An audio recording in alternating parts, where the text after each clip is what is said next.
Sorry. Oh, it's like Stephen's name. Can I ask you a favour? Yes, same. Never.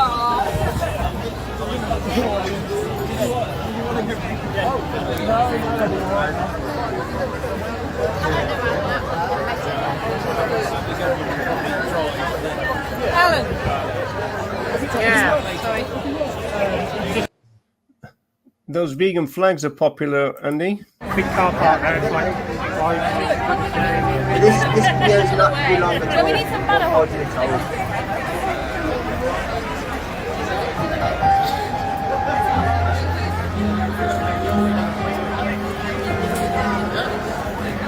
Just joining us, apologies for the little bit of delay.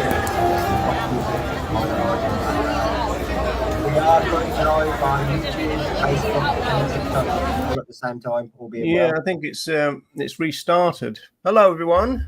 Welcome.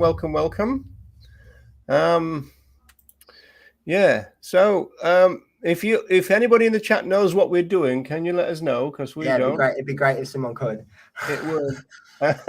So far.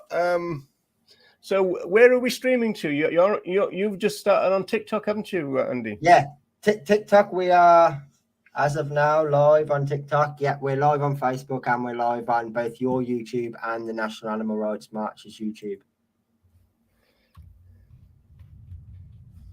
which is good to know. Although TikTok is seeming very laggy, I apologise. It seems exceptionally slow. And then in terms of where we're streaming to, so it's Roger Yates YouTube, it's the NARM YouTube National Animal Rights March YouTube, and the NARM Facebook. Is that right? Yeah, that's right. Yeah.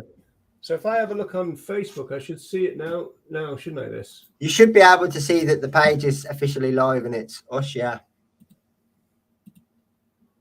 Okay. Where do you go? Do you go to videos or something? It should be at the top of the. It should be like, you know, the profile picture. It should have like a red ring around it. No. Oh. See, we're going to have a couple Yeah, of you these. can see it at the top of their page. Oh, you can. Yeah. Join us for the day's coverage chat about. Yeah. I'll refresh in case it's that. Yeah, I can definitely see it. So it is there. No, I can't see it at all. Are you on the group or the page?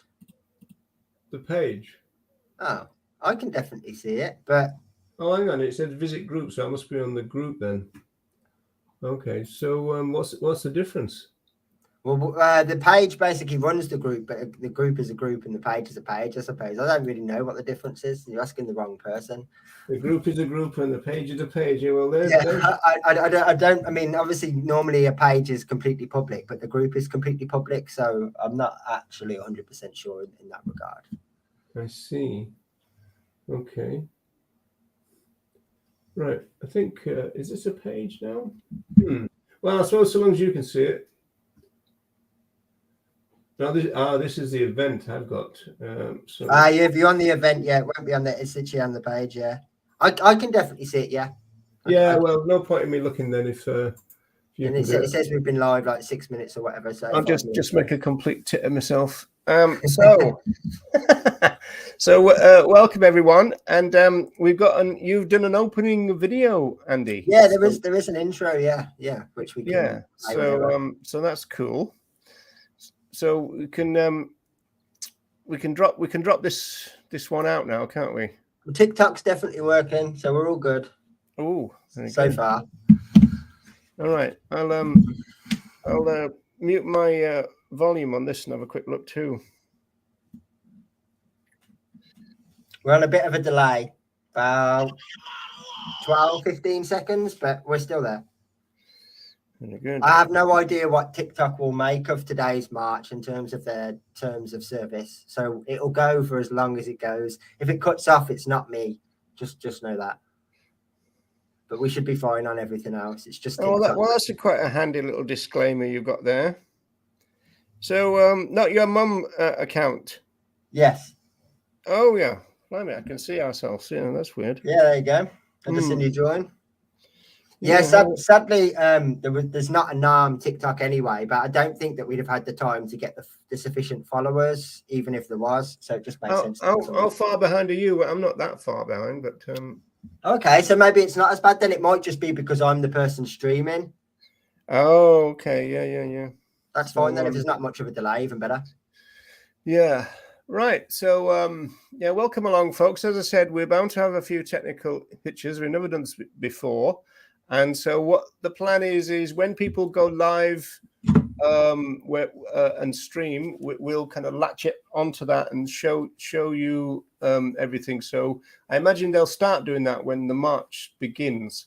You were saying about people's batteries and that. So there's I mean, obviously, depending on whether people are bringing backpacks and that kind of thing, unless you're going to bring a power pack, battery is going to be something that you want to sort of think about today. You don't want to waste it all in the first half an hour, I suppose. So I would imagine once they all start moving, there'll be a lot more streams. I mean, there are a few different other videos in there, but nothing more than about 25 seconds at the moment. They're just showing people slowly crowding up.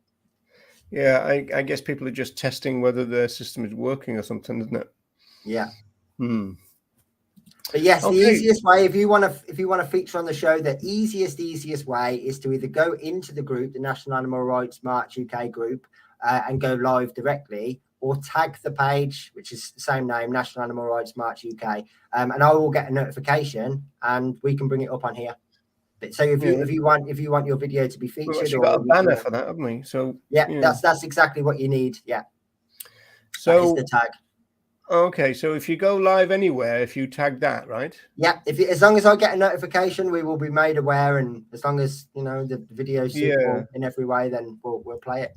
And we've also had a question already about Instagram, so that's been a bit of a problem. So I mean, I don't personally have access to the Instagram as a team member, so it's just one of those things I haven't included. I don't have an app for it. I barely use the app myself, so we've just excluded it. If you are an Instagrammer, I apologize, but it also is pretty easy to sync into the Facebook side of things if you are an Instagrammer. Or if not, it's just one day to watch YouTube. I apologize. Very old-fashioned way around Facebook nowadays, isn't it? Yeah, there's not really any way around it, to be honest, because otherwise I'd be constantly relying on someone else to pass on the notifications, and they're at the march. So, yeah, well, following a conversation on Instagram is not easy. I don't. No, it really isn't easy. I mean, they don't keep the threads in very easy, and you can't edit anything or anything. I'm not a big fan of Instagram. I'll be honest. I mean, TikTok is worse, isn't it? I mean, TikTok is worse. Yeah. Yeah. I mean, but I don't think there's any encouragement in TikTok to have a conversation in the comments. I don't think that's what the app's for. It's basically for leaving emoji. Yeah, I know. The problem with that, though, is if you're talking to someone like a farmer or someone who non-speciesist. A speciesist, and you want people to then kind of like see what's been said after the event. It's almost impossible for them to do it, isn't it? Because they couldn't. Yeah. They're not going to be able to work out what comment was supposed to be. No, and they don't very often stay in any particular order, do they? Even if you've had a conversation with someone, when you go back and read it, quite often they're all over the place, and you can't. Yeah, you click away, and then that's right. Yeah. So, shall we go for your intro film? Yeah, let's go for it. Okay, so we need to put it on that screen there and put this there instead.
Hi everyone, I'm Ronnie Lee, and I'm very excited about an event that's coming up. It's the National Animal Rights March. Hey Earthlings, this is Roger Yates from the Vegan Information Project in Dublin. I'm also doing the Vegan Time Tunnel, which is an archive of historical events in the movement. But I'm here to advertise the National Animal Rights March for this year. Hi everyone, I'm Billy and I'm the founder of the Retreat Animal Rescue Centre. Now this is a call for action. Hello, this is Wendy from the Animal Rights Show and Thrive Vegan World podcast. Hello, I'm Jamie Moyes. I'm the founder of ASF, Abolish Salmon Farming. I support the National Animal Rights March. Hi, my name is Lynn Sawyer. I'm an animal rights activist, vegan and SAB of quite a few years. Just a short video here to promote the National Animal Rights March on Saturday, August 26th. And this is a great opportunity for us to come together as like-minded people who share a common goal. And that's so important for our resilience as individual activists and also for the movement. It's 2023 and we're still using non-human animals when there's absolutely no reason to. I urge everyone who can to do their absolute best to end this injustice. It's pretty clear why we should be marching. It's an opportunity to all come together, and we can also do outreach whilst we're marching. I always have done, handed out leaflets, talked to people as we're going by. The reason I'm excited about it is because the National Animal Rights March is always a brilliant event for educating the public about veganism, and you can help do that by bringing along some banners and placards promoting veganism and animal rights. And also, as we know, the oppression of other animals is so normalised that it's important that we show up to be seen, to be heard, and to make our presence felt as the voice of dissent. So we get to shout from the rooftops, this is wrong, this has to stop. We want an end to the oppression of other animals. It's the National Animal Rights March. Animals have never needed us more, and we need to march in solidarity for them, with them. If we're going to achieve liberation for animals, we've got to work together as liberationists, not as welfareists. That does not work, it never has worked, it never will work. And this is for anybody who wishes to join, who wishes to be part of this movement and to show their respect for non-human animals. And it's a good place to go to find out if you're not already active. To inspire everyone to get out and about and go back to their own areas and spread the vegan and animal rights message. Let's all speak up for the animals and make this a day to remember. Please come and join us. Please be out there, please be active, support this. Thank you. So be there. See you then. Come and stand in solidarity with the individuals that we represent.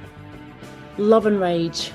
See you there. So, I do hope you can make it, and I hope you have a great time over there. Cheers. So the 26th of August will be a great day of action for animal rights and veganism.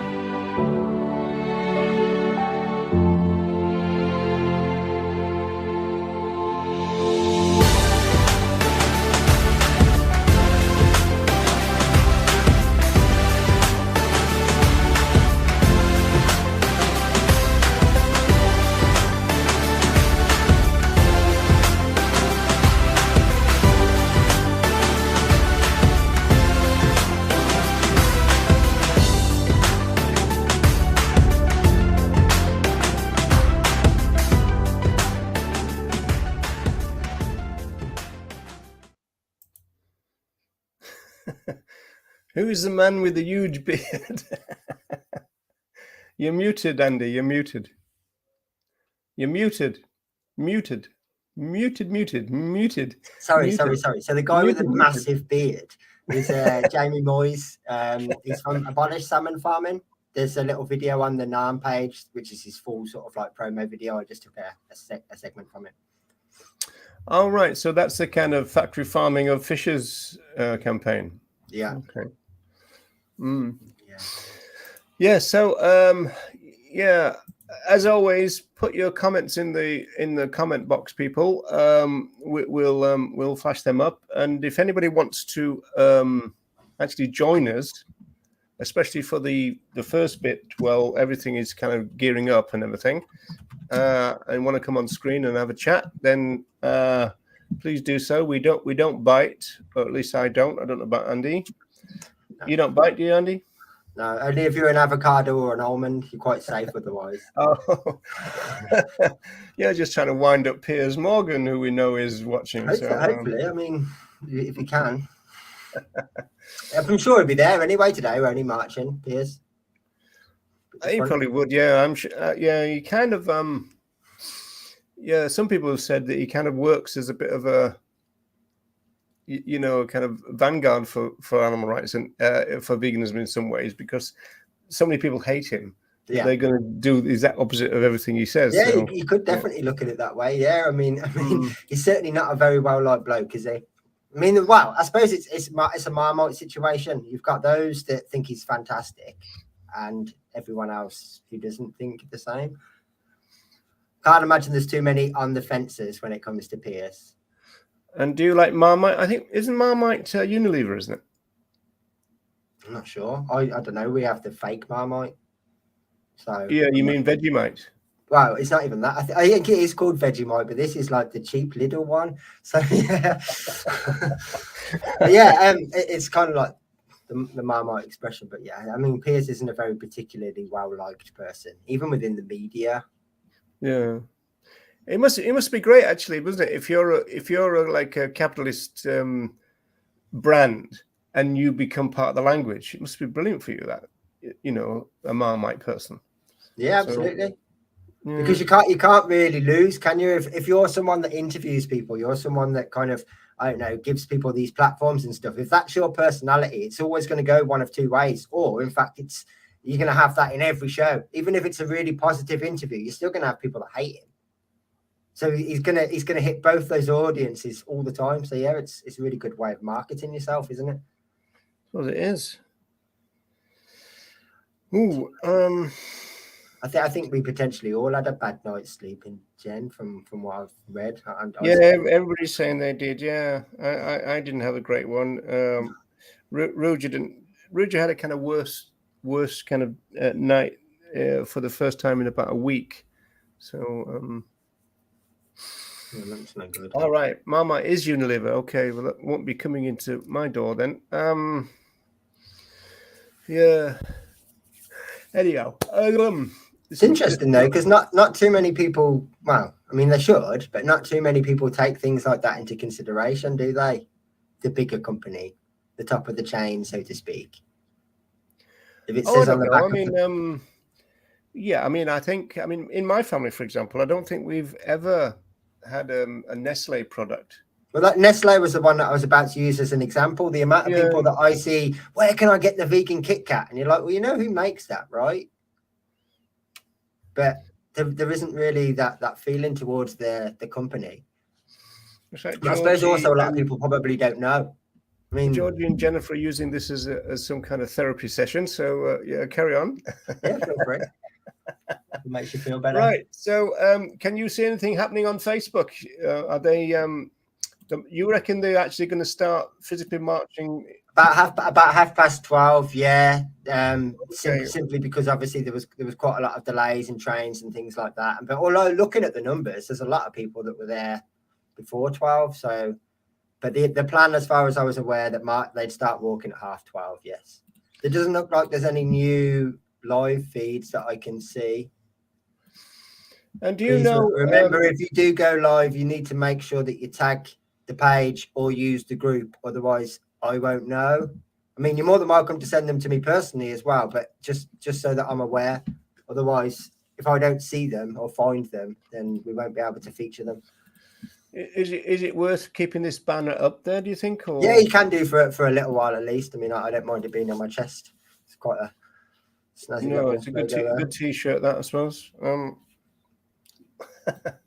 So have you had creative stories about how people have are getting there and stuff, and with the rail strike and all that. Well, that's not, I wouldn't say necessarily creative stories, but that's a great opportunity for me to say the amount of rallying around that I have seen in terms of people offering lifts, people offering places to stay, people offering all sorts. That's really, really great to see. And it also shows that there is that unity and there is that coming together that we talk about sometimes is lacking. It is there. It definitely is, because, I mean, especially when the train strike was first announced, there was a lot of people that were like, oh, you know, this is really going to make things difficult now. But there was a lot of people that said, look, we're driving from this place. We've got 2 spare places. We're coming from this place. We've got a spare place. Like there was a lot of coming together, and there's been a lot of offers made to others so that people can attend. And then obviously this will help too. Oh, it's absolutely lashing down, as they say in Ireland. Is it? Oh, we've got sunshine outside, so hopefully they don't get that in London.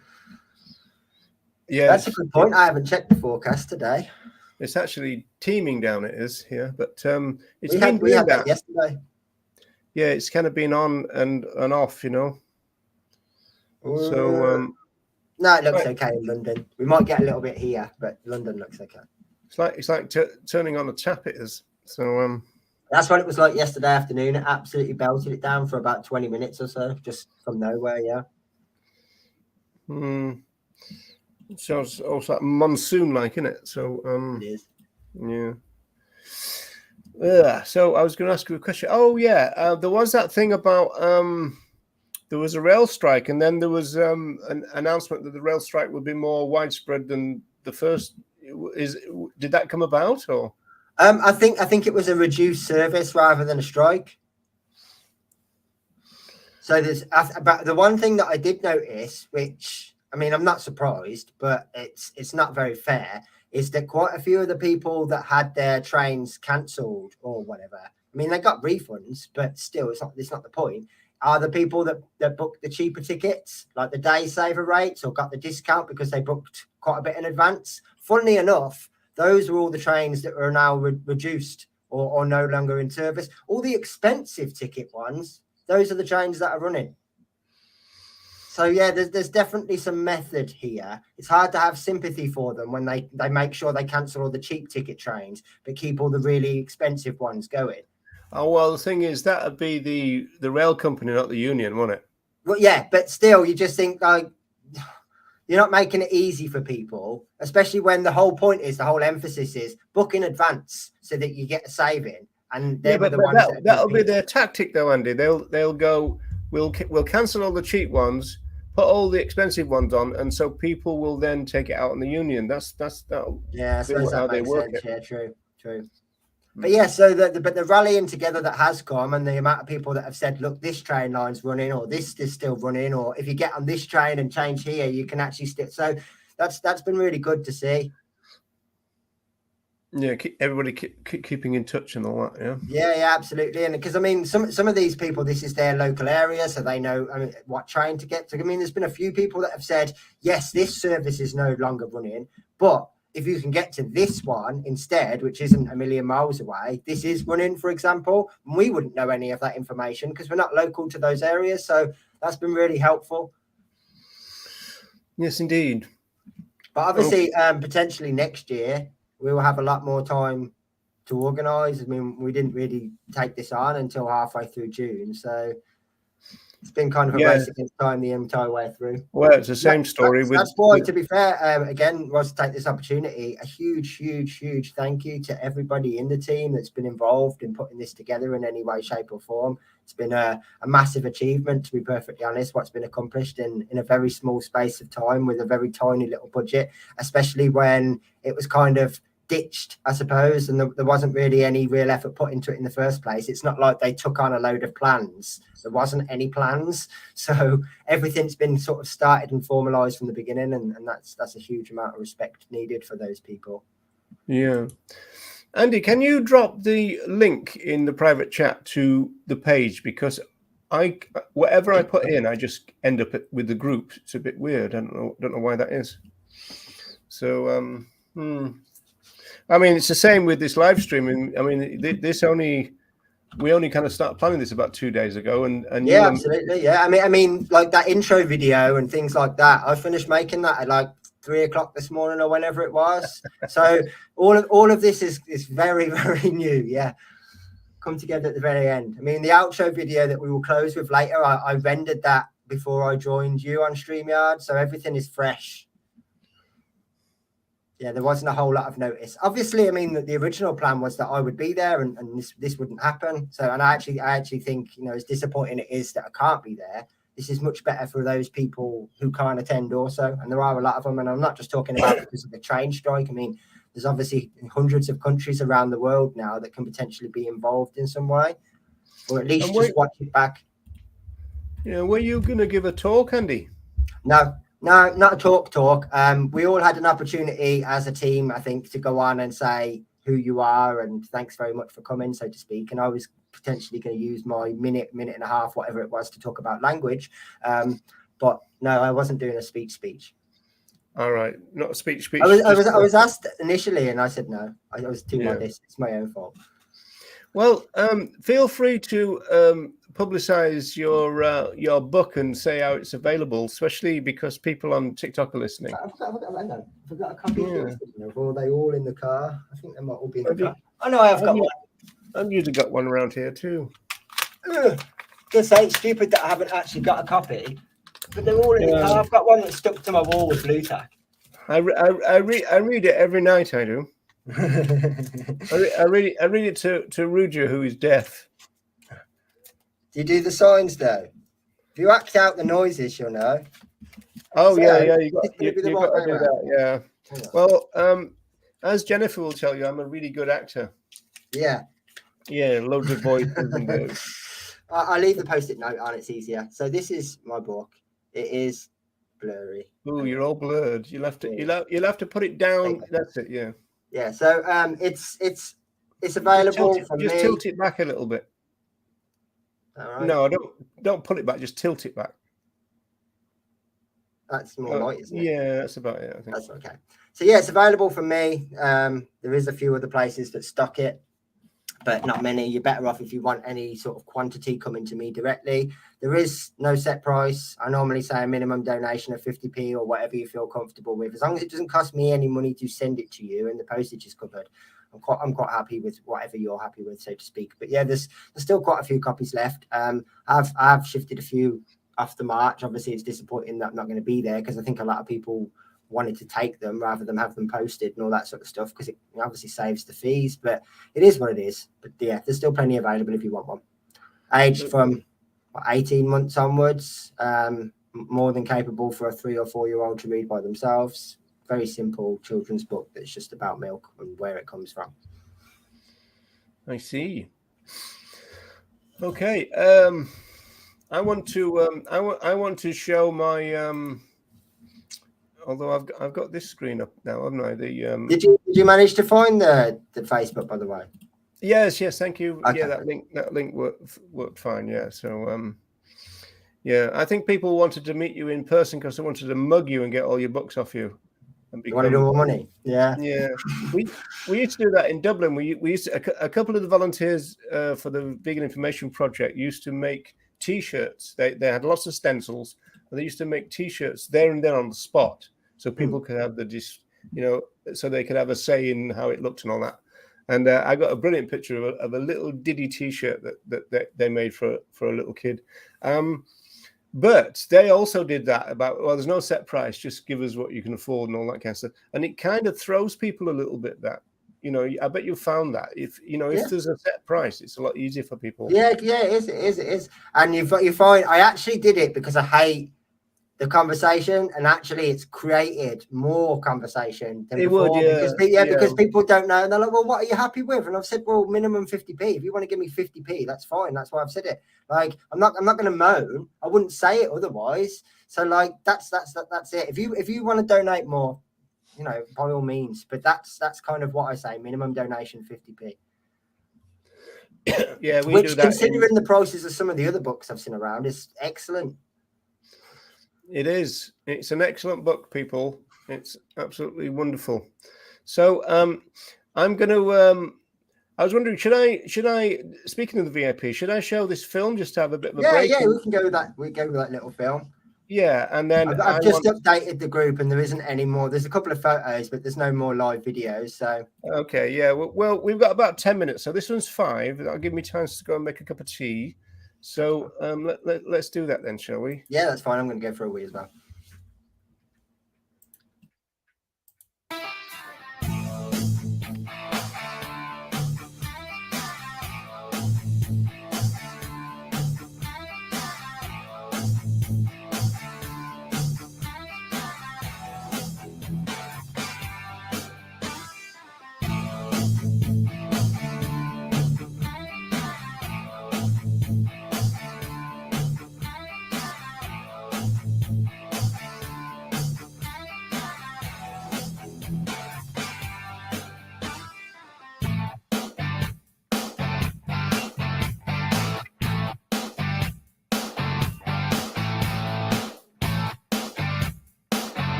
Yeah, ignore all the adverts to that, folks. Move beyond the marketplace and reach more buyers when you sell. Oh, I can't do it. I was thinking that I might be able to. No, I was going to go back to that chalktivism thing, and I got no end of trouble because I couldn't do a G properly. I did this weird G, and everybody's having a real go on me about it. But yeah, so we must be getting close to when it starts, and so that's when we can expect quite a lot of live streams. So we'll have to presumably keep clearing the deck and everything, so we can load them back up. So the intro one. Do you want to get rid of the that can go? Those can go, can't they? Yeah. Should be quite good. I can put up quickly whilst we're waiting as well. I can replay the tutorial video that I made last night that just shows anyone who isn't sure how to connect their live stream. Oh, that's a great idea. Yeah, it's only like a minute long, so I'll put that on. Where's it? This one. This is just a very short tutorial video for those who aren't sure how to go live as either part of the group or from their own profile. So first up, if you go into the National Animal Rights March group and you go on to tap new post like you would with anything else, if you were going to write a post or upload a photo, scroll down to the option that says live video.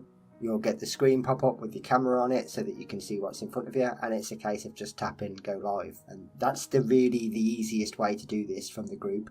If you want to do it from your own personal profile, same again, tap on the post option. You'll need to tag the march this time, and that's really important because otherwise we won't know that you're live. And then it's just the same again, scrolling down to the go live option, tapping that, and you'll be live. As long as the National Animal Rights March is tagged within your post, we will get a notification and I can then stream your live stream, so to speak. But if you don't tag us, we won't get a notification. Whereas if you do it directly from the group, we will always get informed. That's probably the easiest way to do it. Any questions, I'm more than happy to answer them, and I hope this helps.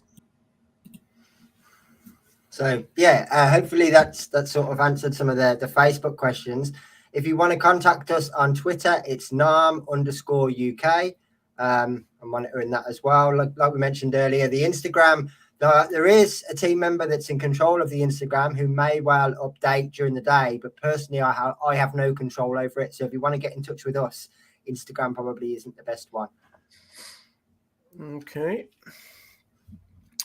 So while we're waiting, I want to indulge myself with it. I made this morning because there's all been that talk about animal loving coming back into the movement. And Yeah. so I thought I'd make this one to see what people think. Will it start? No, I've got to click it. We respect animals. We respect right to live. We respect. We're not animal lovers. We're not animal lovers. We're not animal lovers. We're not animal lovers. We respect animals. We respect our neighbours. We don't love our neighbours. We respect them. We respect their right to live.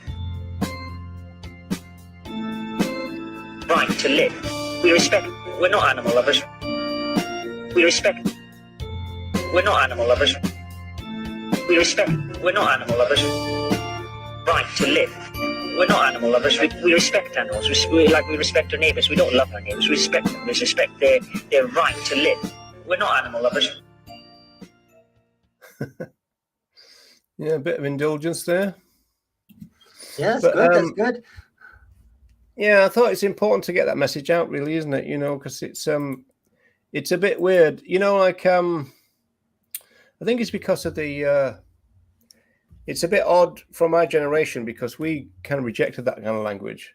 So to see it coming back is a little bit weird, really. But there you go. Yeah. Ooh. So, is there anything happening? That's what I want to know. No. Oh. The answer. No, I was expecting to be overwhelmed with live streams, and at the moment, that doesn't seem to be the case. Although it is literally just 12:30. Yeah, that is true. Yeah, and it's bound to be late. Even the later start is bound to be late anyway. So yeah. That's right. Very true. But yes, so at the moment, no, I will keep refreshing and keep checking the tags. But at the moment, it's just people saying thank you, and a couple of people that aren't able to attend that are watching the live stream. That's pretty much it. There isn't any lives at the moment. There isn't even any videos or anything that have gone up that are worth me grabbing. Well, if you're feeling bored, you're only as bored as the people waiting for the march to start. So yeah, that's very true. And if you're watching, it means you're sat at the comfort of your own home too. You're not stood around waiting for someone to say, right, let's finally go. Yeah, that's a hard You can sell. go to the toilet whenever you wish. Yeah. Well, you can't do that in London, can you? No, right. And I mean, if it's anything like the last time I went, you have to pay in some of these places as well to go for a week. Well, it's that wouldn't be that bad if you can actually get in. Oh yeah, if you can actually find somewhere where you can go. Yeah, but I think some of them are like 50 pence to use the toilet. Hey Deb, welcome. We're just to let you know, we're just waiting for the march to actually start moving, and that's when we're expecting to get some live streams together. Andy made the point before that people might be a bit conscious about their battery life, so it could be that a lot of them will wait for the speeches, probably, or as we're all getting together. So so there's that bit. We shall see. Once again, if anybody wants to join us, feel free. In fact, I think Ronnie might be coming up. Yeah, I think if so, it'll be Ronnie and Louise that are going to join us for a little bit. I'm not sure what time, but they're more than welcome. So that's the StreamYard link, people. That actually gets you into our green room. So that means you've got to have all your makeup on, all the lights. Yeah, but you will find some vegan champagne in the green room. So that's pretty good. Yeah, plenty of avocados and almonds as well. Just add them again. Yeah, and obviously your cut of all the fees, because we've been making some serious money selling them for all these years, and it's only a vegan problem. So obviously only the vegans get the share of the profits. Morgan will be there going, "Don't touch those." It comes down to he knows the truth about that at the end of the day. He's obviously got researchers and people that pass him this information. I mean, he claims that he reads these articles in The Guardian and stuff. Well, they don't make these bogus claims that he does. So he reads the entire article and then just cherry picks the information. But he knows what he's doing. It goes back into what we were talking about earlier. He knows how to antagonize one part of the audience and appease the other part, which is exactly what he does. Yeah, well, it's all to do with popular journalism, I suppose, isn't it? Really. Yeah, but I mean, as much as I don't want to give him any compliments, it is smart when you think about it. If you've got essentially a personality that no matter who you speak to or what the subject is, some part of the audience are always going to hate you and be annoyed by whatever you say, and the other part of the audience are going to agree with you. You've kind of your win-win. You're always going to be talked about. You're always going to be headlines. You're always going to be, even if it's negative promotion, you're still getting free promotion all the time. So it's actually quite smart. I mean, we talk about him, so it works. If there's anybody on the march watching, you can answer this. We think it's going to be not too bad. It's yeah. I checked the forecast earlier and it looked okay. 10% chance of rain, so hopefully that's a 0%. Yeah, it was. Well, the thing is, the forecast for yesterday in Dublin was no rain, but it still didn't stop it. Oh, okay. Well, I think there will be a heavy shower if it does rain. Yeah, absolutely. Yeah, it's got a 50% here in Dublin, and tomorrow when we're out on the street, there's 40%. So that's not great, but we'll see. At least we've got a sheltered area. We've got this one of the best places you could do outreach you can think of. Yeah. So, yeah. Yeah, I completely forgot it was Saturday today. Oh, yeah. It's Friday for some reason. Yeah. I remember, in the 1980s, this guy came up to our stall in Liverpool at the time, and he was saying that other primates. I've not seen that one before, Paul. That's a new one on me. Yeah. Because vegans eat bananas, we are responsible for monkeys going extinct. Well, where do they get monkeys' dietary choices from? Like a Hanna-Barbera cartoon? Are you kidding? That's a new one on me. I've not heard that one before. That's quite interesting. Yeah. Well, we get blamed for everything, don't we? I'm not sure how many bananas vegans are consuming, but clearly quite a few. Oh, I think it's most of the world. Clearly, yeah, it must be production. Yeah, I'd say so. Yeah. So we've obviously got some money that none of us know about because we don't have to spend some money on products. Yeah, there was somebody on TikTok who said, in all seriousness, that vegans were responsible for the entire Californian almond industry. Yeah. You know, so it beggars belief, to be honest, that you could be that ignorant. Even in terms of basic maths, even if you've got a bias and you hate vegans and you hate the whole concept, just in terms of basic maths, you must be thinking, well, that doesn't work out. That doesn't add up. Well, what's the biggest one in the vegan world about ignorance of the general public? It's still got to be presumably about pregnancy and lactation, surely. Yeah, I'd say that. Yeah. Yeah. Yeah, because the amount of people, grown adults, that you still speak to, and they still genuinely think that a cow just produces milk for fun, and yeah, that's but when you actually try and discover where that process has come from, most of them don't know. Most of them can't remember where they learned that particular idea, and it didn't extend anywhere else. But yeah, a lot of people still sadly have got that belief. Yeah, well, I've got the Mud Puddle Farm books over there, and they're responsible for that kind of thing. Yeah, well, that's what I always think. The children's books, the children's TV programs, that sort of thing. That's where this indoctrination comes from. Because I've had conversations before where they said, "Oh, well, I got taught it at school," and I'm like, "Well, I've gone through my eldest's biology book and stuff, and he's being taught about mammals. He's not being taught that a cow's special." That's coming afterwards. That's coming outside. That's not an education that's doing that. That's marketing that's doing that. That's coming from all these other places. And I do think children's books and TV programs are one of the worst for it, because they just normalize all this stuff. And they've got no gain. I mean, when you think of, say, like CBeebies or a children's book or the book that inspired me to write my book, they're not necessarily being released by the meat and dairy industry. They're just a random person that's an author, but their understanding is warped, and therefore the understanding that they pass on to everyone else is warped, and that's kind of how this works. But yeah, I mean, I would defend for once the British education system, in the sense that no one's being taught this at school. This is your telly and your tablet, and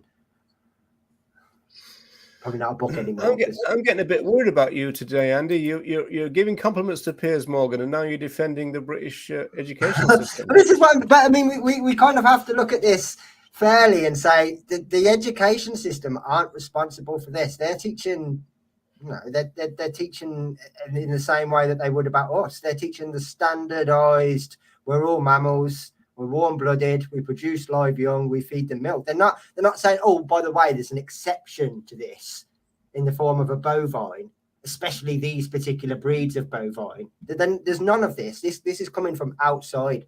Yeah. Chance cloudy changing. That'll do. That's fine. It seems all right, doesn't it? Yeah. Early evening. Hopefully, we'll give them time for their picnic to be dry as well.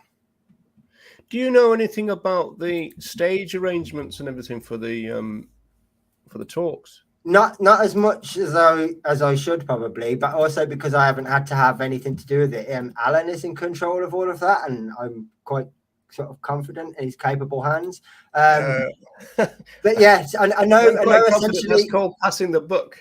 Well, I mean, it's what he kind of does for a living, isn't it? Performs live music. So I mean, there's no one more experienced in that regard. However, the one thing that we did struggle a little bit with, which would be nice to organise for next year, was obviously, without having this show, if Ronnie was just going to be performed his video, say, we didn't have a screen. So it would have been audio only. Whereas at least today, I mean, we can play that shortly if you want to, because there's no live stream or anything. But at least we can showcase the video. Whereas there it would have been audio only. There is no screen to project onto or to display or anything like that. I mean, they have got one that they were going to use, a small screen for outreach, but it wouldn't have been any good for the amount of people that need to be able to watch it.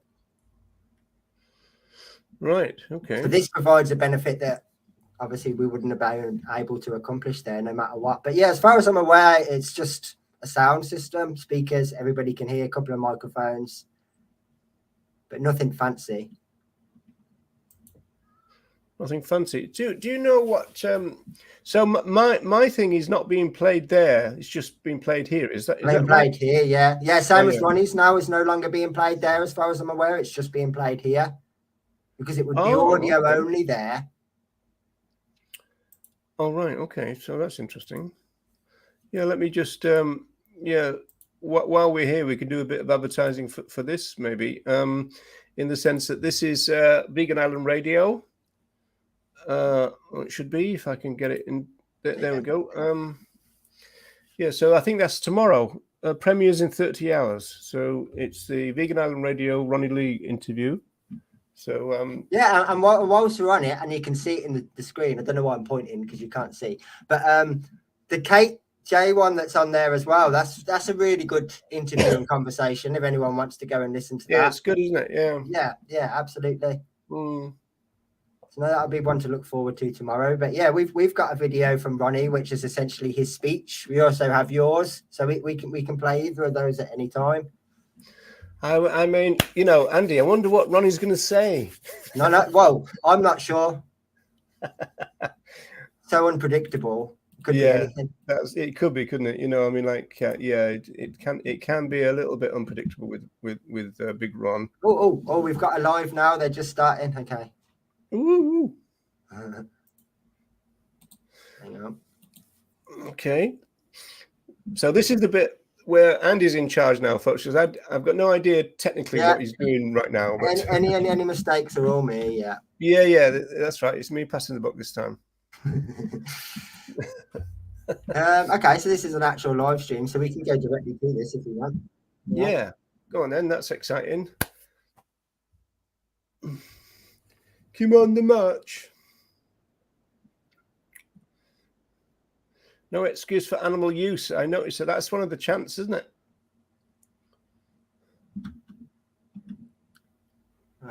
Yeah. It's a blank screen so far. It's still blank. It should be playing. It's not playing. Okay. Let me refresh it. Hang on. Okay.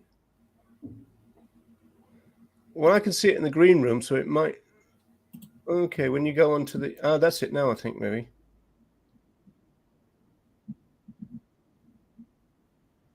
Add to stream. Got any sound? Can you not hear it? No. Wonder why the sound's not coming through.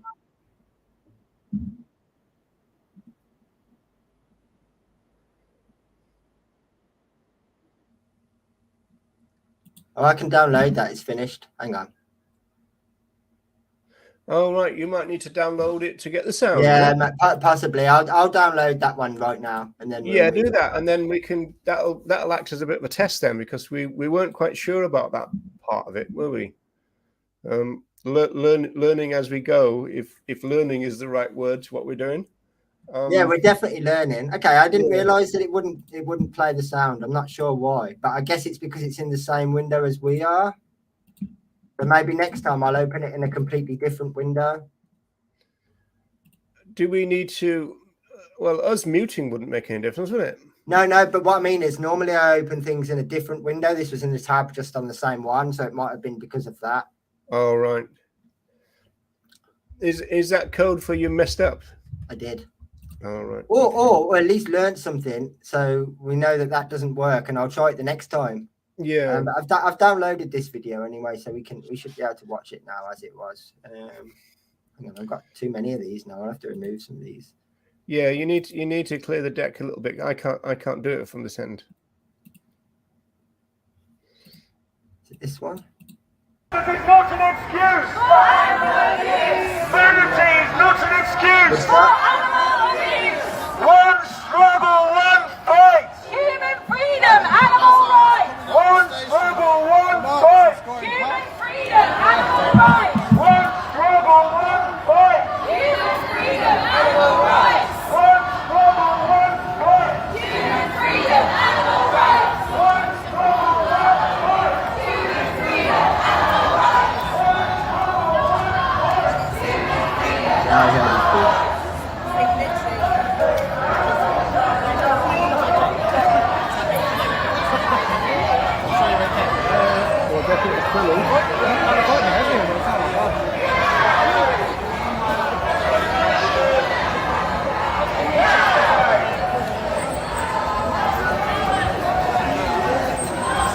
Please take a leaf as you go by. Catch up in our human being state to be kind to animals.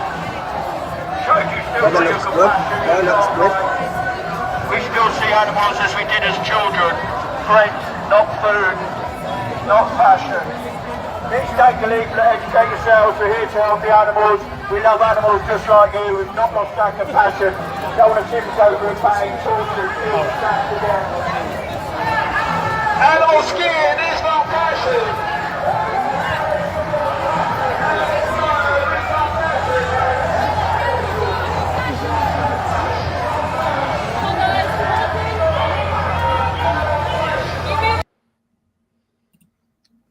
All right, that's the That's the end of that one. Well, at least we know we can get sound now, so that's good. Yeah, yeah. I think what I'll do is, unless they're a particularly long live, I will just download them. It's clearer then. We don't have to wait for it to buffer or anything, and they download pretty quick. Yeah, the thing is, though, you say unless it's a particular, but I mean, if you don't do it, we won't hear it, will we? Well, I'll still stream them anyway in that other window. I mean, we can test that. I don't know if that doesn't work.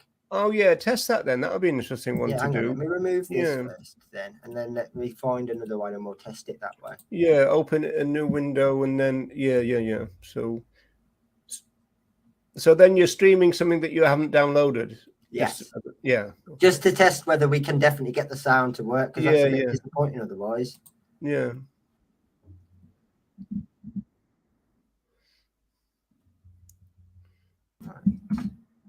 I'll have a quick look at Instagram while you're doing that. Yeah, I'd check on the Instagram because that's not one that I'm monitoring at all, in fairness. Well, I've got a lot of windows now. Yeah, that's always a problem. It's pretty taxing on the old computer. But the best thing to do is when you're not using anything is close it down, really. Yeah.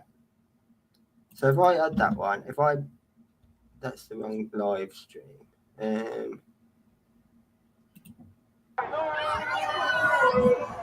That sound?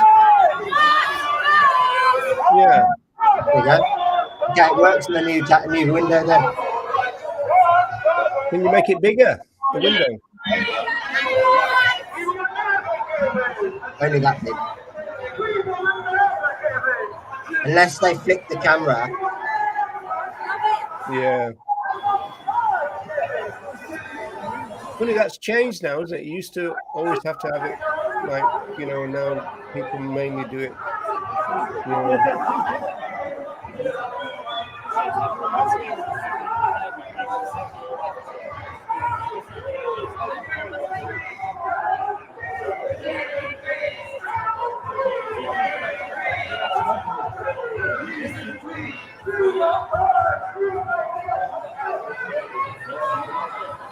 Almost 21s. What does that mean, Andy? That's young person talk. All those 21s. All those 2 1s? I thought you'd know.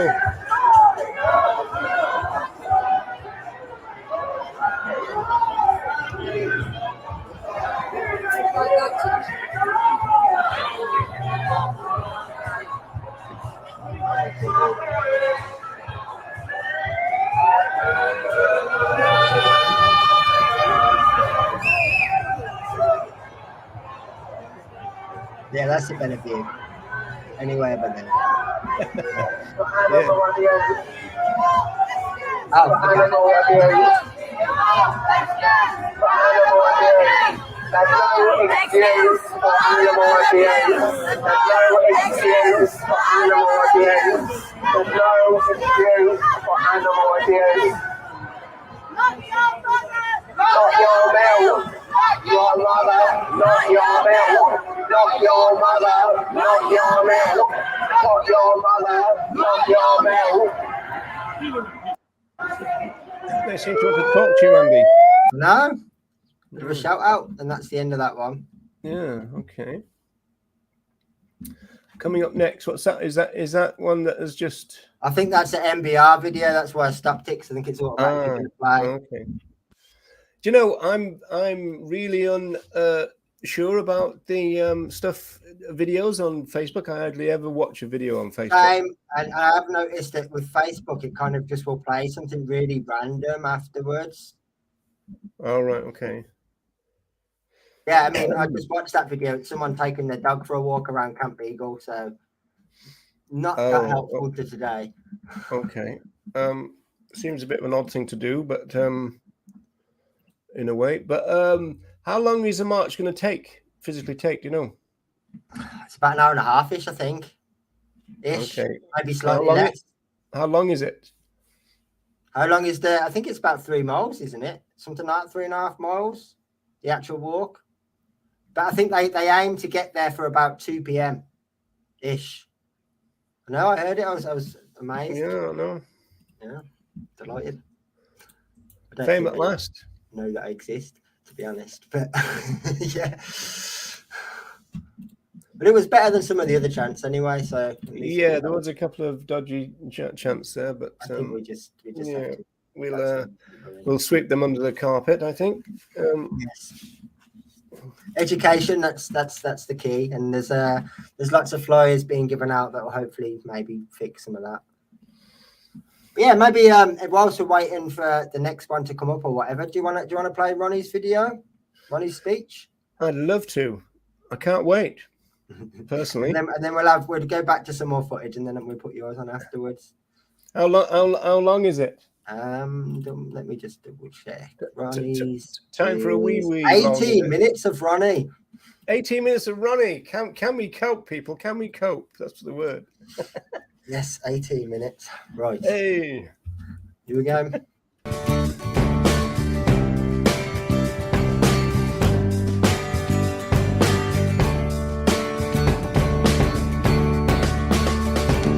Hello everybody. I was very much looking forward to taking part in the National Animal Rights March to affirm the rights of other animals, to demand that those rights be respected and that they be recognised in law. I was also looking forward to making a speech at the rally. Unfortunately, though, I'm not able to be with you in person because we have a number of elderly rescued cats at home, and a couple of them have serious health problems for which they need care and medication throughout the day, and I have to be at home to look after them. I hope that today will be successful, and I hope that lots of people will be made aware of the animal rights message. Lots of people will be educated to become vegan through seeing the banners and the placards and through being given leaflets along the route of the march. Of course, the march today will no doubt be smaller than we all hoped because of the rail strike, and also smaller than it would have been had the organisers had more opportunity to promote it.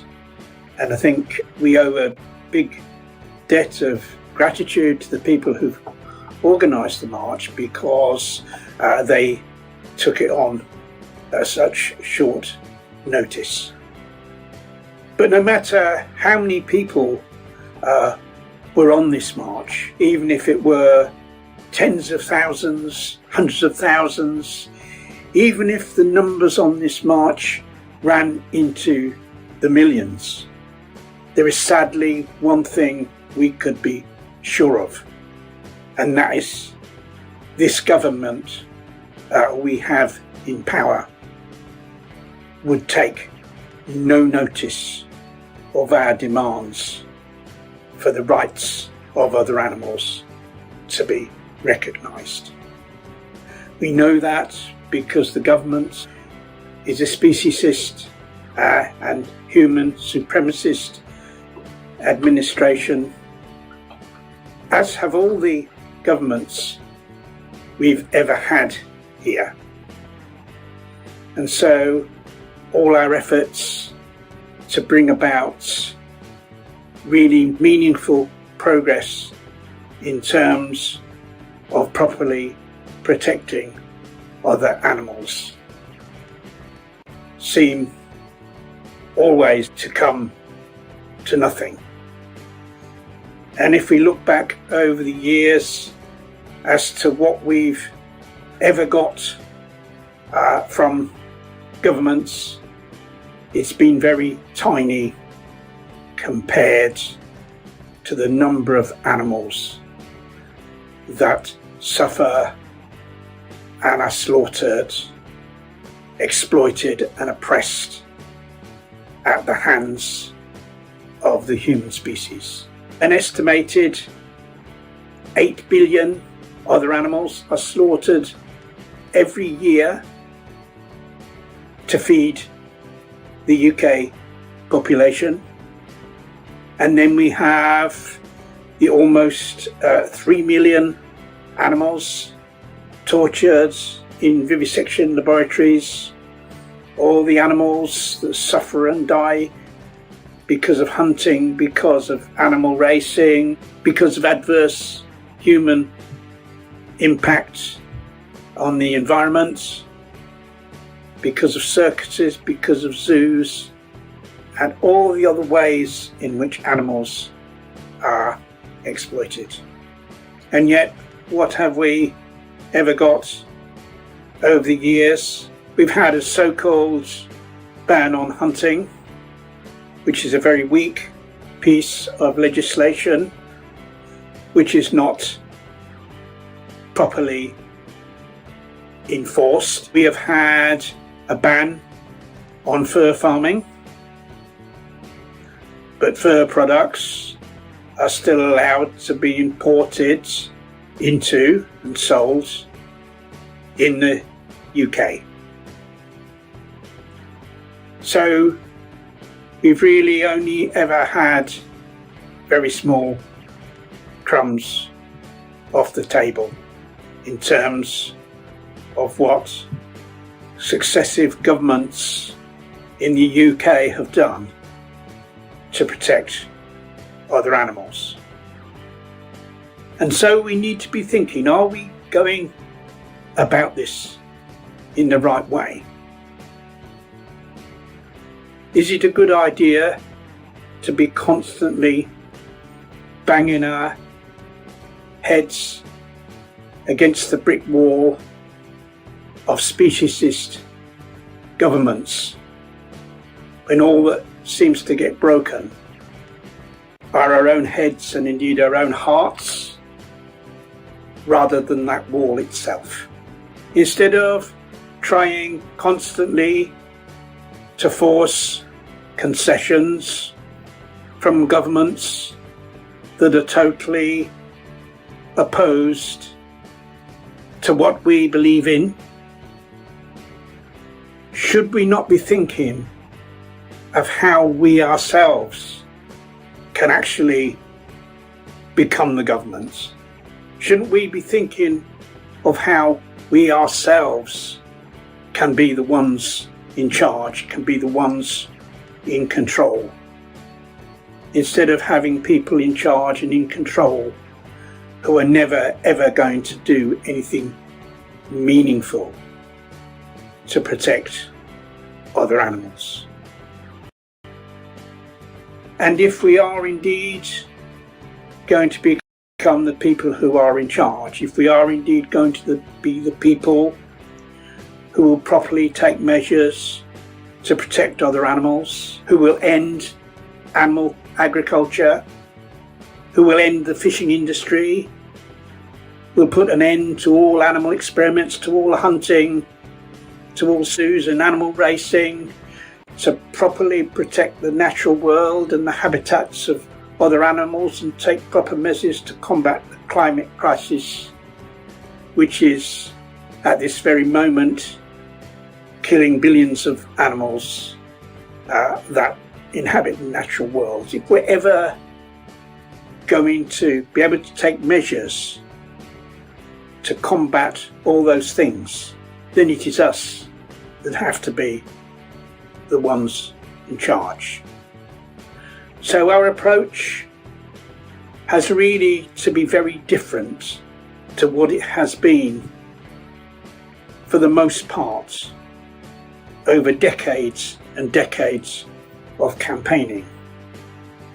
So how do we create a situation where we are the ones that run the show? Well, if you look how governments are elected,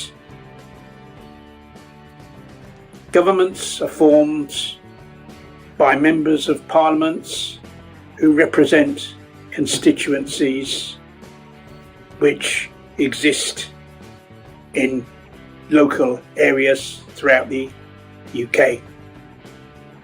And it is people in those constituencies who vote for those members of parliaments who then go to Westminster to decide what are the laws under which we will be governed. It is ordinary people who vote for those members of parliament. So if we want people elected to governments who will properly care about other animals, who will be anti-speciesist, who will be anti-human supremacist, who will believe in animal liberation. If we want people like that, we have to radically change the mindset of a large number of ordinary people. And by changing their mindset, I mean, of course, educating them to become vegan, and to become vegan in terms of what it properly means to be vegan, which is not just about diet, but which is about adopting a philosophy of animal liberation and a philosophy of opposition to all forms of the oppression and exploitation of animals.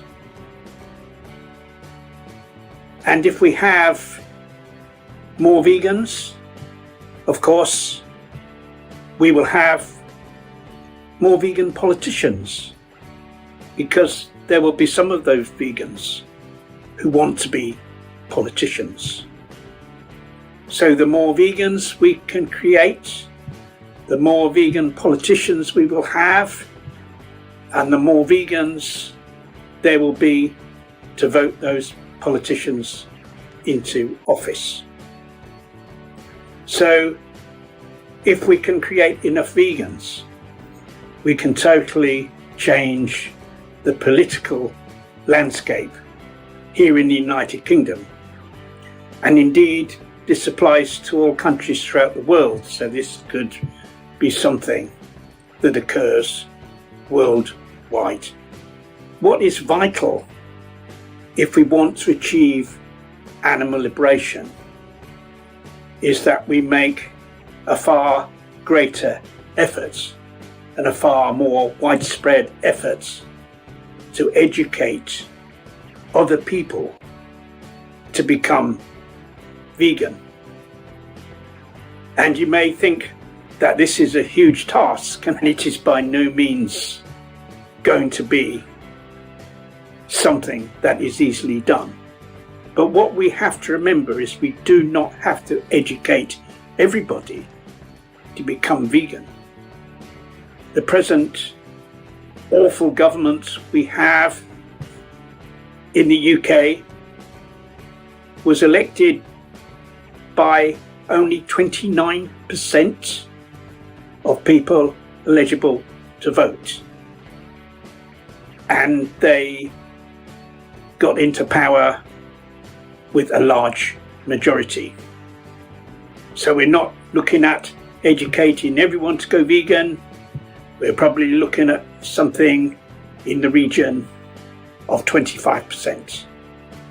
Now that's still a huge number, but it is by no means as difficult as having to educate everyone. And I believe it is something that it's achievable, and I believe that it is something we have to do if we are ever going to achieve animal liberation. It's great that all of you are here today. It's great that all of you have made an effort, despite the difficulties of transport, to be in London for this march. It's absolutely wonderful that you're able to take part, because this is a form of activism, a very important form of activism, and a very important form of vegan activism in terms of educating other people. But we all need to do far more than this. And what I want you, all of you here, to think about is when this march is over and you go back to the various places where you live, to think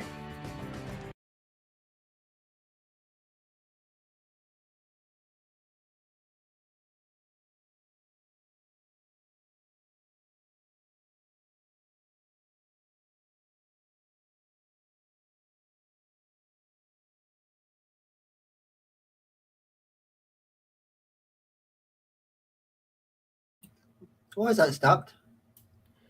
I don't know. Moment, some very good vegan outreach does take place, but it tends to happen mainly in the centre of big cities. And that's obviously not enough. We need vegan outreach everywhere, not just in the centre of big cities, but in the suburbs of those cities, in small cities, in towns, even in villages. We need as many vegans as possible to take the vegan message right down to community level in the places where they live. So my message is this, and it is not just a message to you that are listening to my speech here in London. It's a message also to all those vegans who will be listening to it when it is shared on social media. If you are vegan but not an activist, if you are vegan but you are not active in spreading the vegan message, then because as a vegan you are somebody who believes in animal liberation. But how will animal liberation be achieved while so many people aren't vegan? So I would urge all non-active vegans to become active in spreading the vegan message. that is something people can do just on their own.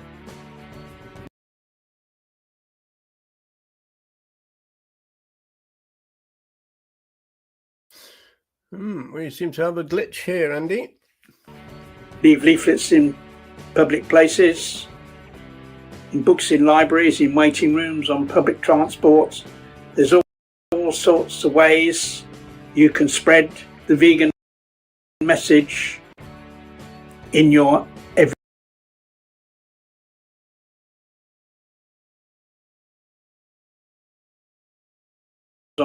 on public transport. There's all sorts of ways you can spread the vegan message in your everyday life. But more importantly, become an organizer and an instigator of vegan outreach in your local areas and encourage other vegans to get involved with you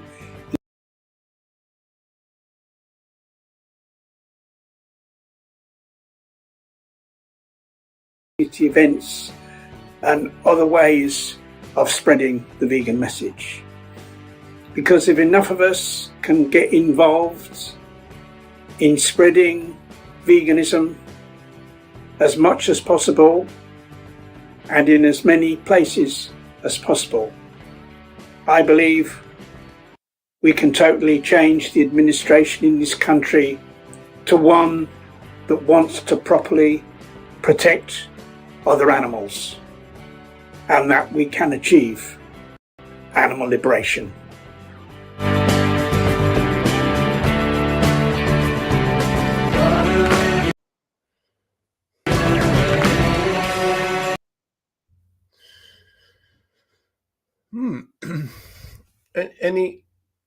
You're muted again, I think. Sorry. Sorry. I can only imagine it might be my internet. It's doing a lot at the moment, streaming in all these places. So I think that's potentially the problem, because there's no issue with the video. It plays fine. No, it's it is that, I think. Because I noticed that I had 11 tabs open in this one and 7 open in another one, and then I've got 2 other computers that are streaming at the same time. So we're a bit heavy on my Wi-Fi today. That's all. Yeah, it also could be if you've got a lot of tabs open, the same as StreamYard. That could be the problem. I've just closed all of the ones that I can get away with closing. So. Yeah, I've just done that as well. Oh, speak of the devil. Oh. Speak of the devil. Just missed yourself. Just in time for the rain here as well. All right. Okay. Hi there. Well, I just tuned in and I saw me on there. Yeah, you saw yourself. I've only just been able to whenever Paulie Cats is I'm having real problems getting her to eat, and I have to sit next to her and coax her to eat food. So that's been taking up a lot of my time this morning. And then I had to, because I was up so early, I had to go and have a sleep. So I've only just had a chance to join in, and I'm going to have to go off fairly soon as well to feed more cats. So I think that's going to be my day today for a large part. We're lucky to have you whilst we have then. Yes, yeah. I'll be back later after they're fed. How long is this going on for? Is it until the end of the March? At least sort of 4:30 sort of time. Oh yeah, well I'll definitely be back. Definitely back before that. Well, long before then, I hope, and maybe Louise as well. I think she might come and join in at some stage as well. We're not going until we've got animal liberation, Ronnie. Oh no, right? Wow, well. Yeah, we're sitting here until it's achieved. We'll be home for tea then. Yeah, we're just going to go. Come on. So we're waiting. I saw a brief live stream of the march. How many do you think are taking part? Quite a few. In this live I'm watching right now, I can see Wendy. In fact. Yeah, that's pretty. Because it did look pretty good. Because of course. Yeah, there's more there from what I can see than what I expected, which is great. Yeah, it kind of seemed a little bit like that to me, because you always worry that like you're only going to get kind of 50 or something. you know, like can you let us see those while we're chatting? Yeah. I'm just downloading. I've got 2 to play, and I've got just downloading this one. Yeah, because I mean, we can always chat if it's silent anyway, couldn't we? So hang on. So, and are people doing what you asked, which is tagging you and that? Yeah, I am starting to get some tags coming through now. So that's good.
Yes, yeah, quite noisy. Seems to be. Yeah, yeah. I'm wondering. Good afternoon, everyone. This is the Animal Rights March in London, Saturday, the 26th of August.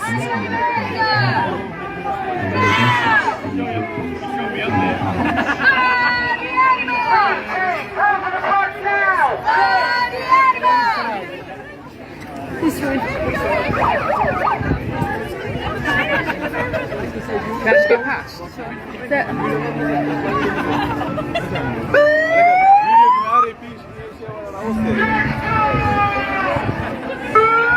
So we're setting off now down Oxford Street.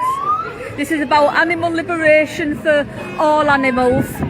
Yes, that includes animal testing for so-called medical research. It is not the mouse versus the sick child. It's the sick child versus politics and company profits.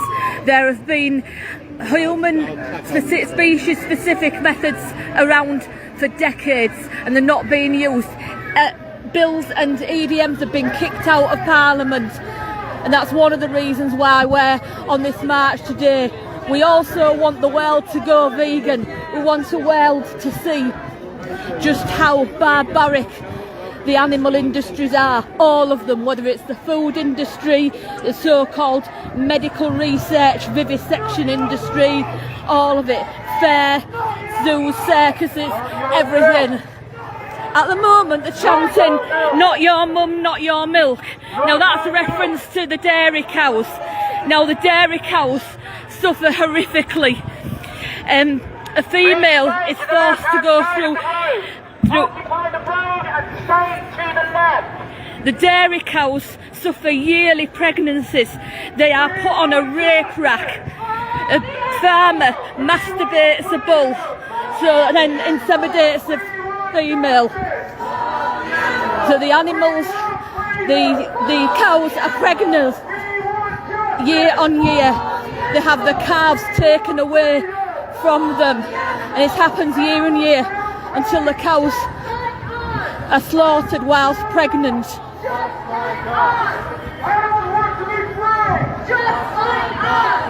So now it's animals want to be free just like us. They certainly do. And we've got a good banner here. Blood on your hands, corpse munchers. That's quite a derogatory term for a meat eater. We have to keep remembering that people who eat meat are not bad people. They've just been so heavily conditioned. I used to eat meat. I went vegan 25 years ago, but I hold my hand up to it. I was once a meat eater. I'm glad I'm not now. My only regret is that I want a vegan from Bear.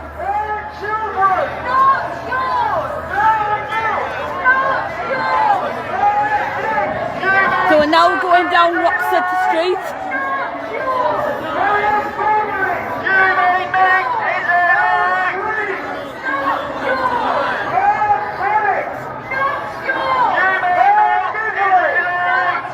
Unseen they suffer, unheard they cry, in agony they linger. That's that placard there, absolutely right.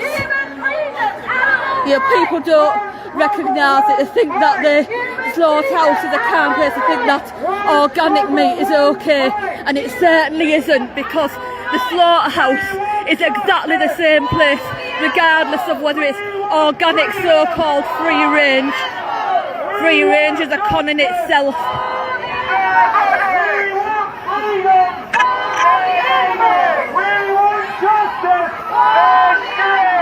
We want justice for the animals. So there's quite a few curious onlookers, as you can see. Vegan for our planet.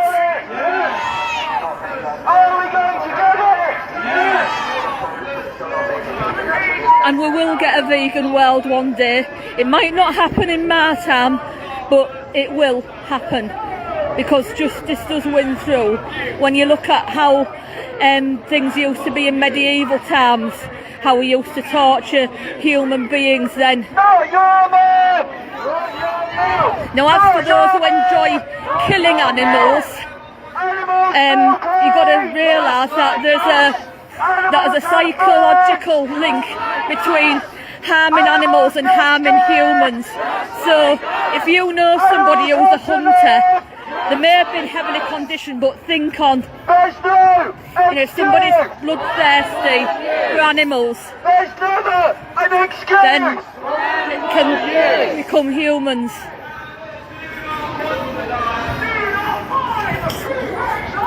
Animals do not want to die.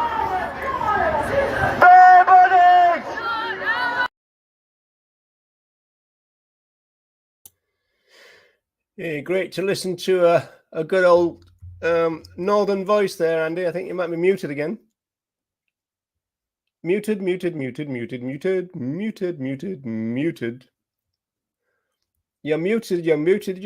I'm gonna have to think about. But yeah, this is 45 minutes long, this actual video. So I was going to scroll towards the end a little bit. I should have found this one at the very beginning. Sadly, I didn't get the notification, because this is more or less the start of the march, and them in the animal industry end up getting. But for anyone interested, this is a lady on Facebook called Sandra Dawson.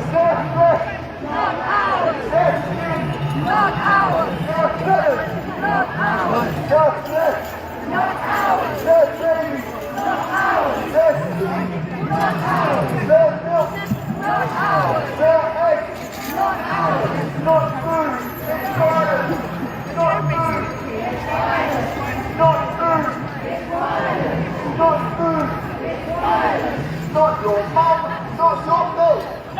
mum, not your milk. Not your mum, not your milk. Not your mum, not your milk. Not your mum, not your milk again, with reference to the dairy cows. And the industry's similar for the goats as well. I know goat milk isn't as common as cow's milk, but it's still the same story. Not food, it's violence. Not food, it's violence. It's not food, it's violence. We want freedom for the animals. We want justice for the animals. We want freedom. freedom. We want justice. Go vegan. Go vegan. We want freedom. Yes, Deborah, I wish you were with us as well, but I'm sure you're here in spirit. Been explaining to viewers that there's a lot of problems with trains at the moment due to train strikes. A lot of people who wanted to come haven't been able to, and obviously, as usual, some people are ill, some are working, whatever. Animals love their babies, just like us. Yeah, animals love their babies just like us, and we take away the babies. It happens in the dairy industry, but it happens in the other animal industries as well. Babies are just taken away.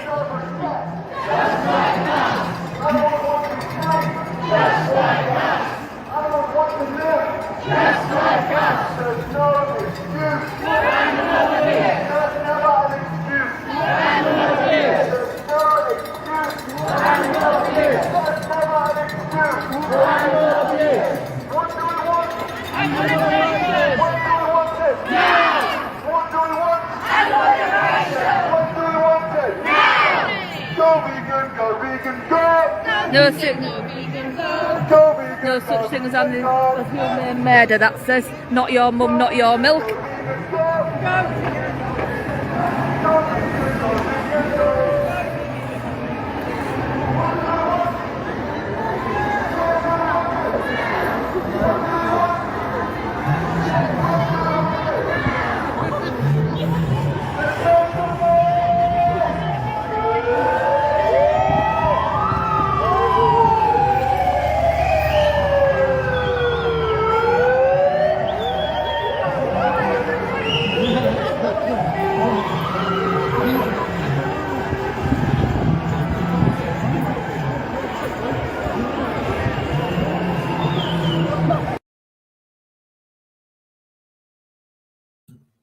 Remember to unmute myself. I have got one more video, but I can save that for a little bit because there doesn't seem to be any more lives just at the moment.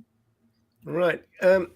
They must be halfway there by now. Yeah, they can't be too far away from towards the last segment now. It's been sort of half one. Yeah, so they've been marching for about an hour, right? So yeah, just slightly over an hour, I think, from when they started. It looked like they started about 25 past from some of these videos. All right, okay, that's good, groovy. So I imagine by the time everybody gets there, there'll be a bit of milling around before the talks start, I would think. Yeah, I suppose. Obviously, I don't know how many people there are for a start. It's kind of difficult to tell, but I suppose it depends how long it takes for the back to finally get to the front, so to speak, and then everyone to find somewhere to stand. For the back to get to the front. Like I said, it's difficult to see in terms of numbers. It'd be nice if someone had a bit of drone footage or something, but looking at that one live then from where she was in about the middle and looking down the road left and right, sort of front and back, it looked like there's a decent amount of people there. Yeah, well, I know, I mean, kind of understandably because of the rail strikes, I know you were worried about that. Yeah, absolutely, yeah, but it doesn't seem, or you know, people have found other ways of getting there. It doesn't seem to have had the detrimental fact that we were worried about, not at all.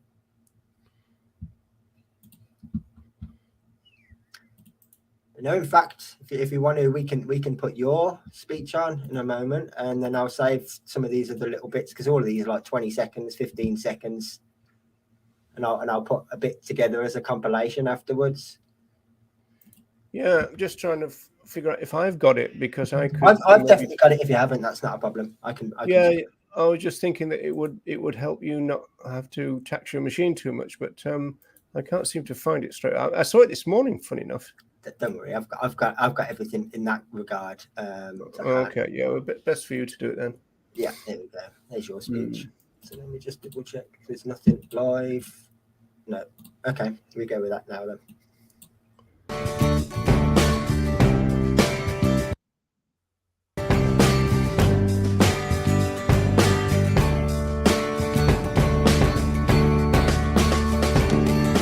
Hey, National Animal Rights March 2023.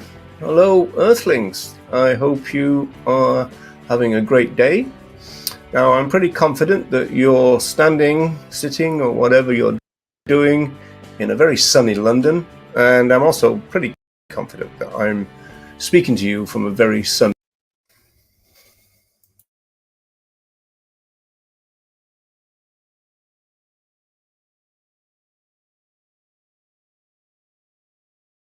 Well, we could have been too optimistic there, Andy. Today, I want to explore who we are as a social justice movement. What are our values? Minimized every tab. What were the hopes and aspirations, for example, of those who began the vegan movement in 1944 at the end of the Second World War? Yes, it's true. 1944. That the movement was begun less than 10 years ago by Joey Carbstrong and Earthling Ed, then I'm afraid you've been misled somewhere along the line. A good place to start, and I'm pretty confident about this too,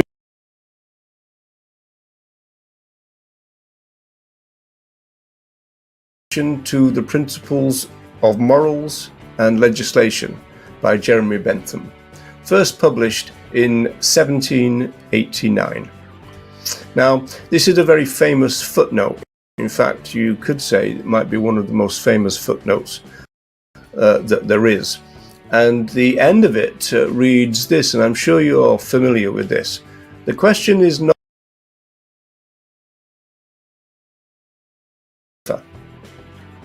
Of course, Bentham was talking about animals other than human animals, and so I'll just call them other animals from now on.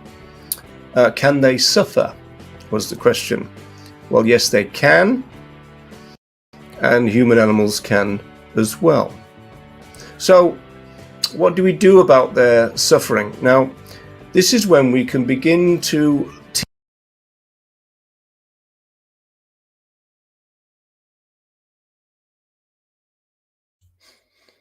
Right, folks, I think we're going to try to switch this to my machine because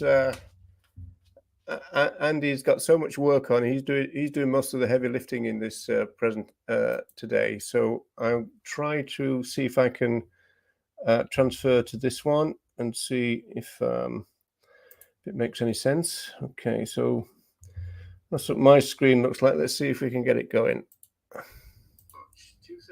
2023. Hello, Earthlings. I hope you are having a great day.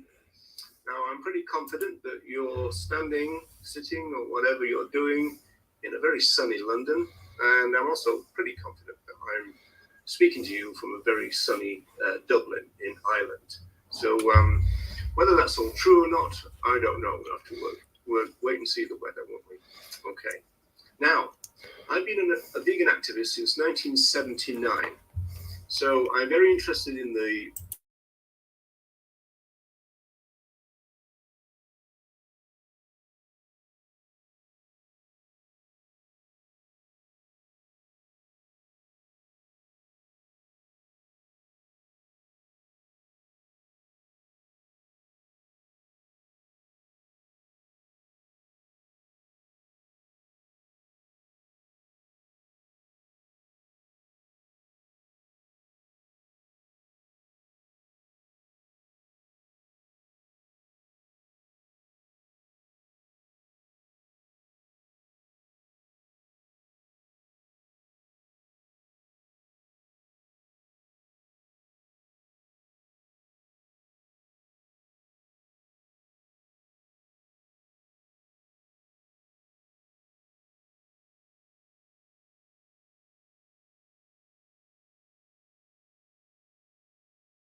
All right, so we've got no sound. Okay, this is, well, I could hear the sound, but nobody else apparently. So that's not going to work either, Andy. So it looks like No, I could hear it for the first few minutes. It was a little bit lower than my one, but I could definitely hear it, and then it just stopped. Yeah. That's weird then. So I'm not quite sure what to do now then. I mean, I've closed a few things, so I can try again. Yeah. Okay. We're because that was going straight from my output to Wondershare thing. So I don't understand why you couldn't get any sound though. Yeah, I'll have fun again. About here-ish. Not can they reason, nor can they talk, but can they suffer? Of course, Bentham was talking about animals other than human animals, and so I'll just call them other animals from now on. Can they suffer, was the question. Well, yes, they can, and human animals can as well. So, what do we do about their suffering? Now, this is when we can begin to tease out some of the most important differences between animal welfare is what to do about other animal suffering. The animal welfare movement wants to regulate and reduce the amount of suffering of other animals. On the other hand, the animal rights movement wants to abolish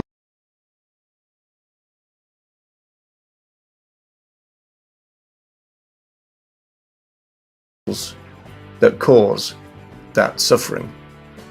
So which camp, so to speak, does the vegan social movement fall into? Well, an early indication of that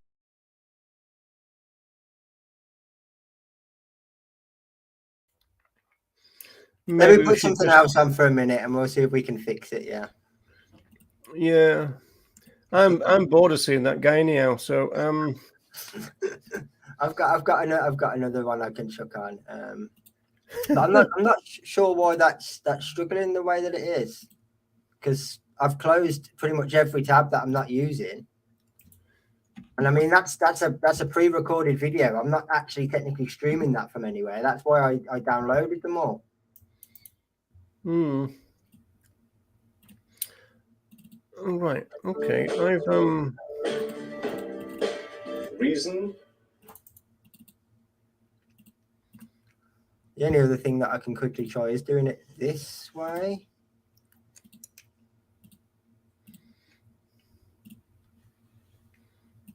Nor can they talk, but can they suffer? Of course, Bentham was talking about animals other than human animals, and so I'll just call them other animals from now on. Can they suffer, was the question. Well, yes, they can.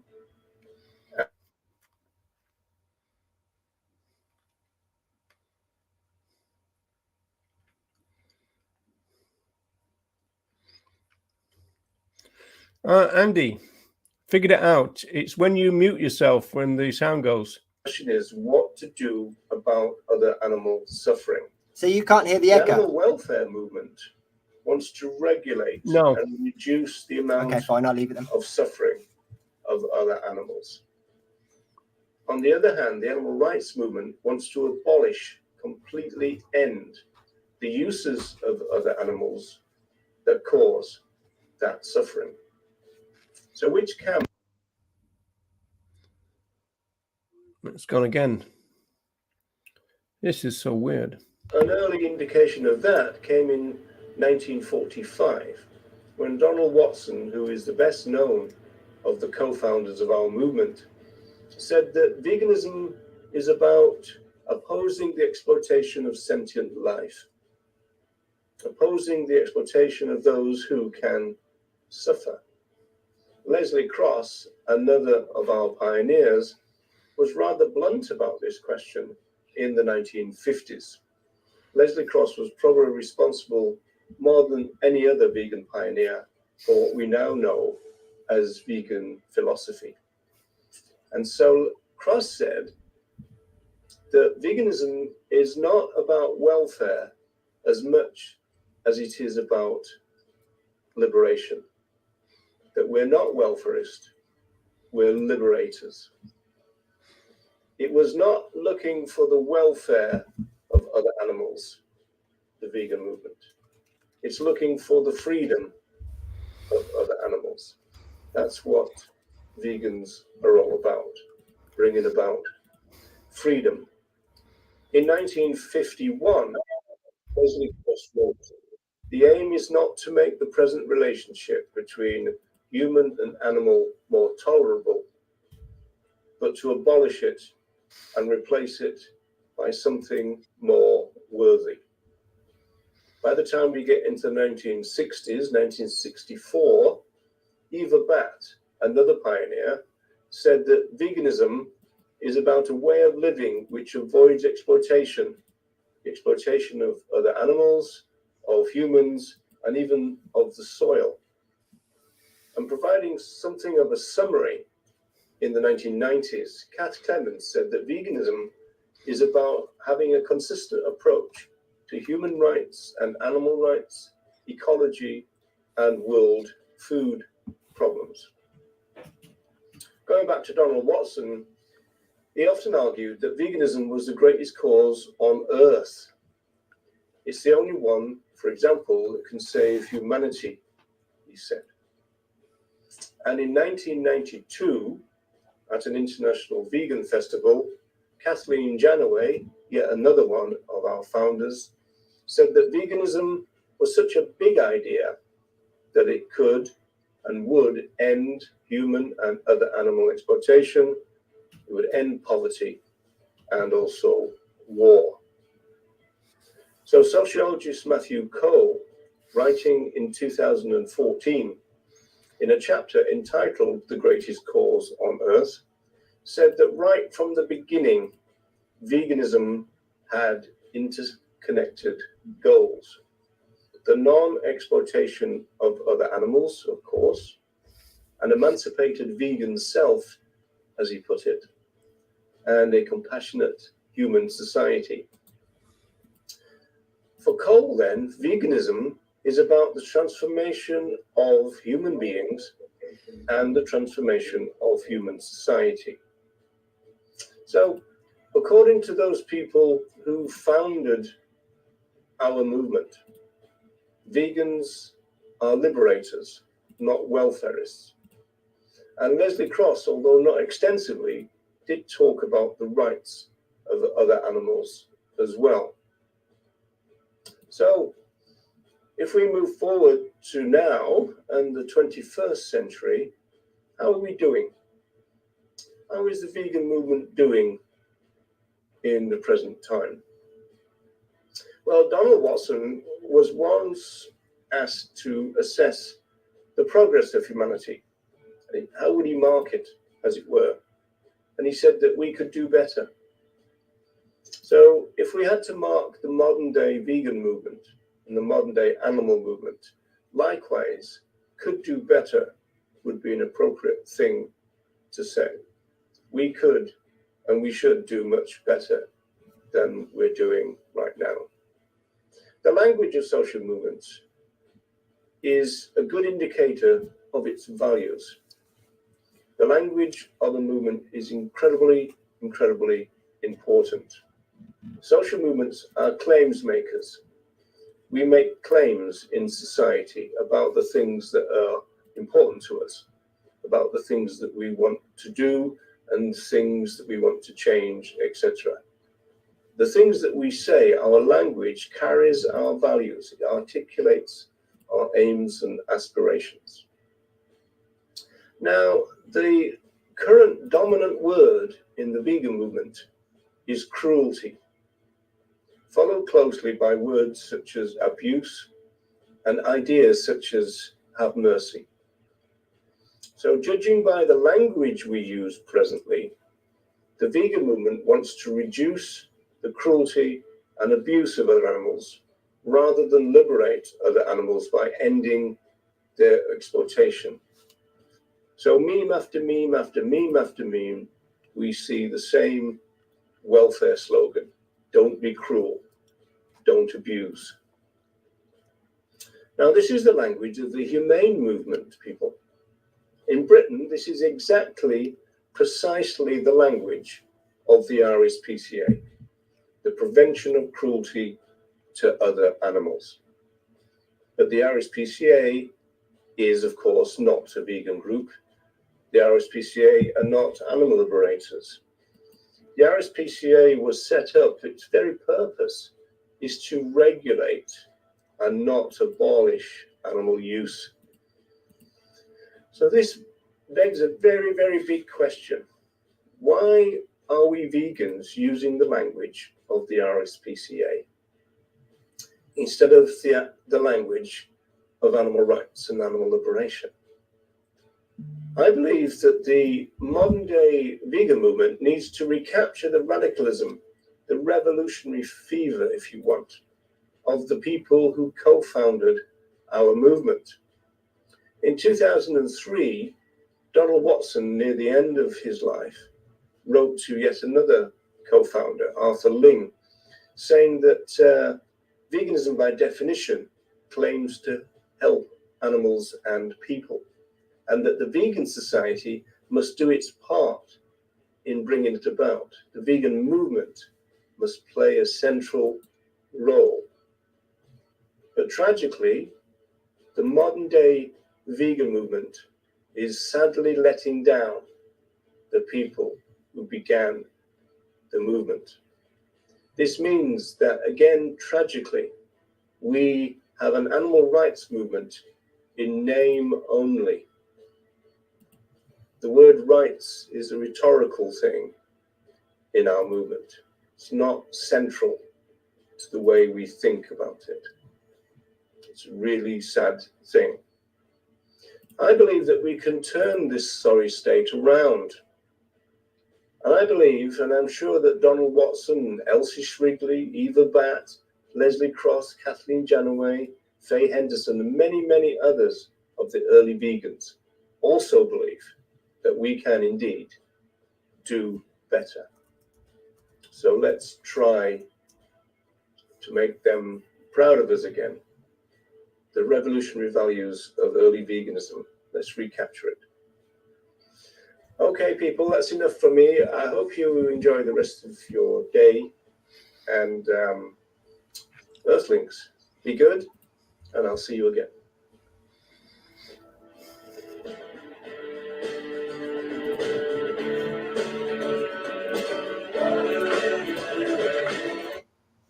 That worked better. So I don't think it is actually like a CPU problem. I think it's a StreamYard issue or an internet issue, because that played absolutely fine just using VLC. It's only when I try and bring in the video as a file that it seems to struggle with it. Yeah, I think it is something like that, because we do know that StreamYard is very heavy on the processors. So yeah, it's I don't in that sense, I'm not quite sure why it's so popular. I know that a lot of people switched to Restream at one point, and then that seems to have disappeared quite a bit now. So yeah, I suppose it's because it's very easy to use, isn't it? Yeah, well, I think Restream was almost exactly the same. Oh, right, okay. Yeah, and also even the free version, you could stream to more than one place. Oh, right. So yeah, so it had advantages, but I haven't heard anybody mention it for months now, so I don't know whether it's still being used. No, it's not one that I'm familiar with. Yeah, I'm sure Joanna will know about it, but I don't know whether people have switched to something else. I know some of the regular YouTubers seem to kind of try different ones every now and again. Yeah, yeah. You know? So no, I'm not sure, because I know you can normally see sometimes in their videos that they've got the little duck or whatever in the corner. So I know quite a few people use StreamYard. That is true, yeah, and that's the free version too. Yeah, that's as I say, because that's got the watermark, hasn't it? So yeah, that's the free version. Yeah. Yeah, so some of the richer influencers still use free versions of stuff. Don't want to be spending money on quality now, folks. No. Not naming any names or anything, but especially the people that say that you fund their activism. Yeah, they don't pay for anything; it's free. Right. So, how are we doing? Are you keeping? I've got at least one more video, or maybe two more videos. You got a good impression where they are now? They can't be too far from the end. And I mean, I don't know London well enough to be able to work it out from some of the roads, but looking at the time, they can't be far, or even some might even be already arriving. Yeah, well, there's always that thing where the end kind of takes a while, doesn't it, to get there? Right, yeah. I know the organisers of the Dublin marches always used to make people spread out. Yeah. Yeah, I've got there's a couple that I can add here. Hang on. I think that's a recent one, and then there's one more after that.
The end of that one.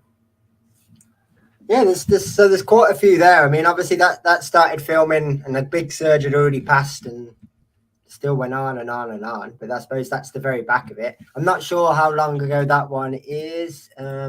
22 minutes ish. But I don't know whereabouts that is along the route. I don't know London well enough to go that's that road or that's that place. I don't know. Someone else, if you know London better, please let us know. But it's not something I can recognise just from eye.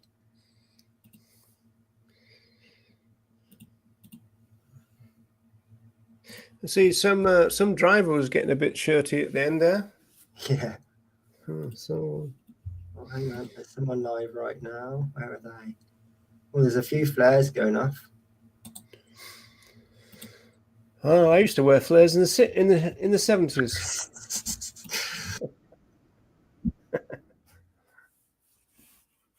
But I got a feeling you weren't talking about that type of flares. Yeah, let me open this in a different window so you get the sound properly. Right. There's nothing going on Instagram, by the way. Okay. And I don't think there's anything on Twitter either. No, Twitter I've a few times now, and there's been nothing on it any of the times that I've gone on there, so it's obviously not being very well used. No. See if we can play this one. It's funny though, because like I said, for a lot of activists, I think Facebook is a bit passé now.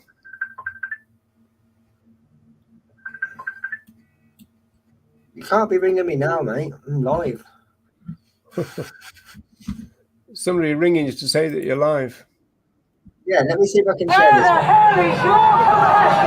Can you hear that?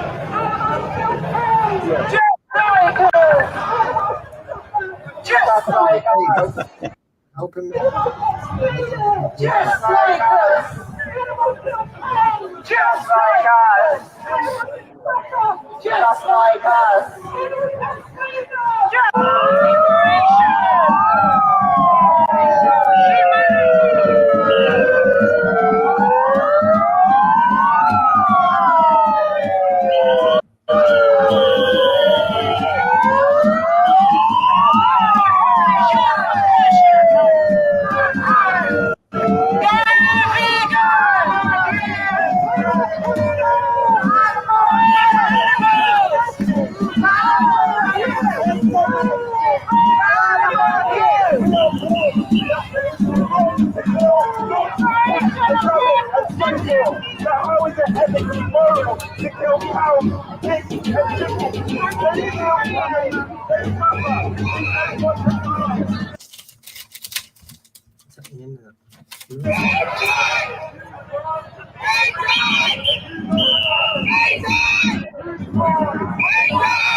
It's an easy challenge to say you.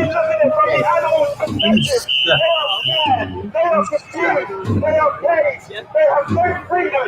What gives us the right to enslave and cage other living creatures simply because of the broken act of superiority? Humans are not superior to other animals.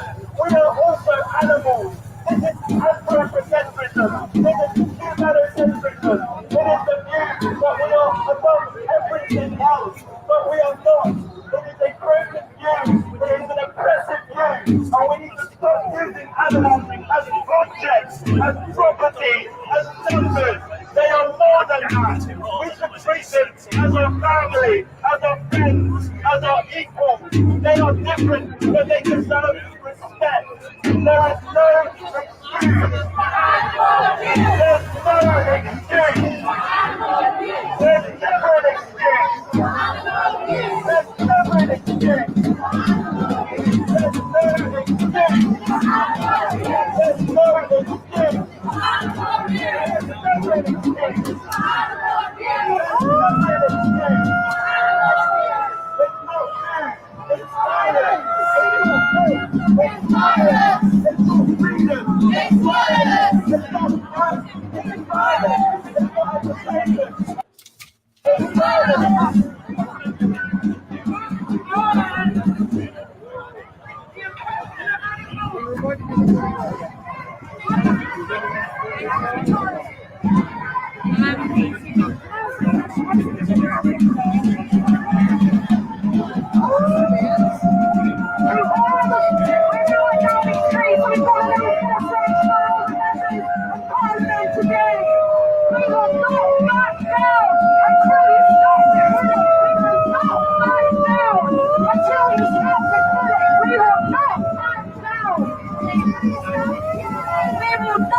The live has ended. Well, that's the end of that one. Yeah. Saw Paul's question. I wonder if people still say abuse and not use because they would have to admit this includes. I don't think there's that much thinking that goes into it, to be perfectly honest. I think it's just a case of that's what people say. That's the slogan that's already on a banner or a T-shirt or whatever, because the the NGOs that have kind of put that mandate out for a long time have got the budgets to put that onto slogans all over the place. So yeah, I think it's more that people just repeat what they've heard. I don't think there's that much thinking that goes into it. If there was, you'd like to think that they change it regardless of that factor, just purely because they understand that abuse isn't a great word. I don't think they think. I think that's the thing. They just don't. Yeah, it seems to be a real mixture of banners and that there, animal lovers, cruelty, but a lot of rights not welfare stuff. Yeah, I noticed there was a couple of those ones that were quite good actually. In fact, there was one of those banners I'd not seen before, one of those placards that kind of said the Animal Welfare Act, and then the Animal Rights Act is in question marks, is in a when. So I thought that was good. I'd not seen that one before. No. But yeah, I mean, when you actually think about it, it's so easy to say no excuse for animal use. It's not any harder. It's just the fact they don't think about it. There's no objection there. It's just that that's normality for them to say abuse. It's not normality for them to say use. You've got to kind of break into that and change that. That's the habit. You see, I don't know. You see, I think that I think back in the day, there might have been a big push against that kind of stuff, although I'm sure that language was used even then. But, you know, like because everybody used to not want to associate with the RSPCA. Yeah. Yeah, whereas now that we've got this kind of more complicated relationship with groups like that now than it was before. But I still don't think that would have ruled out... No, do you not think though, just in nature, that that's a bit strange? That, you know, you go back, say, to the 70s and the 80s, and the animal rights activists didn't want to associate with the RSPCA, and you could argue that the RSPCA then were a little bit more radical than what they are now, and yet they didn't want that association. Whereas now the RSPCA couldn't be any more corporatized than what it is. They literally work hand in glove with the very exploitative agencies that we want to sort of get rid of. And yet they're given more respect and more free promotion than probably ever before. I mean, even when I first entered dog rescue 10, 12 years ago, people would say, I don't give a penny to the RSPCA. They're not worth, complete waste of time. They're not worth anything. But yet, all these years later, they're still getting millions and millions and millions of pounds donated. They're still having our movement that does a lot of free promotion for them, without even realizing that that's what they're doing. You wouldn't say that they've got a really negative reputation, would you? It's still pretty strong. Even within our movement, it's just misled. Yeah, I think it's probably hard for people to, think what it looks like from the outside, because, the RSPCA and PETA and Animal Aid and all that, there's going to be no real difference from the public's point of view. They won't be able to see much of a difference, and the more that we make the language the same, then the more nobody's going to be able to differentiate animal rights from animal welfare, and that's the kind of tragedy of it. It's a sense that I once was called in to give a talk with another VIP volunteer at a school where there was a group of people doing what's called a leaving cert in Ireland, and they were doing it on animal rights. And so we got there, and they hadn't got very far. We were led to believe that they were quite well into the project. And we said, so what have you done? Well, we've Googled animal rights, they said. And we said, okay, and what did that reveal? Well, we found out this group called the World Wildlife Fund, and we found out this group called PETA, and that's about as far as they'd got, right? And so, if you wanted to check out animal rights in a rights-based way, that should be fairly difficult. You'd have to be fairly good at kind of navigating the internet, really, in order to do that. I mean, who's ever going to find Tom Regan? Anybody coming into the modern movement, who's got a chance of finding Tom Regan? And even if they end up on his own foundation, they can't find him anymore. They end up somehow on the foundation page. Reagan's not like a feature at the forefront, is he? You have to go looking for that information. So the chances of someone stumbling across, no. I mean, on that note, I have got the case opening thing that we've got to play at some stage as well. I mean, we could do that in a minute before the speeches start. But yeah, I mean, you're absolutely right. Besides people that already know who he is and what they're looking for, Who's likely to stumble across that? Who's likely to stumble across any of his books? You see, this is where I think the influencers let the movie down a little bit, because they don't reference anybody. No. If they were to reference Reagan, the problem is they'd probably reference Singer more than Reagan anyway. But they don't reference anyone. You know, even if they use their phrases, they don't reference it. You know, I once saw a comment going, "Oh, I've never thought of it that way." And this was just a complete rip-off of a Reagan line, and it wasn't corrected. And so that doesn't help at all in terms of people understanding the movement that they're in. It's a real shame in that sense. Yeah, yeah. You know, it is what it is, I think, is what you're supposed to say. No, I mean, I can remember. I think I mentioned this once upon a time before. I know ages ago on Instagram there was, and I don't think it was the lady's fault by any means, but a lady had literally written, "We don't want comfier cages, we want empty ones," and then put a name underneath it. And I was like, that's not how quotes work. You don't get to quote someone else and then put your name underneath it. Like, that's not how quotes work. But that's pretty much what they've done, yeah. Yeah, well, standing on the... but that's a perfect example of someone who's going to literally quote someone verbatim, literally word for word, but yet no recognition to the person. Oh, to be fair, they did change it to comfier. So that true, yeah, that's true. So I suppose it is theirs, yeah. Yeah. Make sure you watermark that. So Andy, they will have been marching for more than 90 minutes now, so they must be getting close now. I think the start, because obviously in that video, then you could literally see Parliament at the beginning. So the start of the march must already be there. The whole live thing has dried up the last 10 minutes or so. That was the most recent one that I've just played. Maybe they're just milling around waiting. So it could well be that people are just waiting for everybody to get to Parliament Square now. Yeah, because there isn't anything at the moment that's new. Yeah. Again, another reminder: if you are listening to this, then please get in touch with us with your live, tag us, or send it to me in a PM. Anyway, as long as I can see it somehow, I will feature it. Yeah, I think I might be wrong, but I think they walked past the Winston Churchill statue, which yes. Yeah. Now, back in the day, that would have to be boarded up. Because it would get damaged. Yes, it would, yeah. So I don't think there's a couple of people asking if there's any drone footage. That would be really great. That would be a really nice way of seeing just how many people there are as well. But I certainly haven't seen any. I mean, if anyone does have any drone footage, that would be excellent.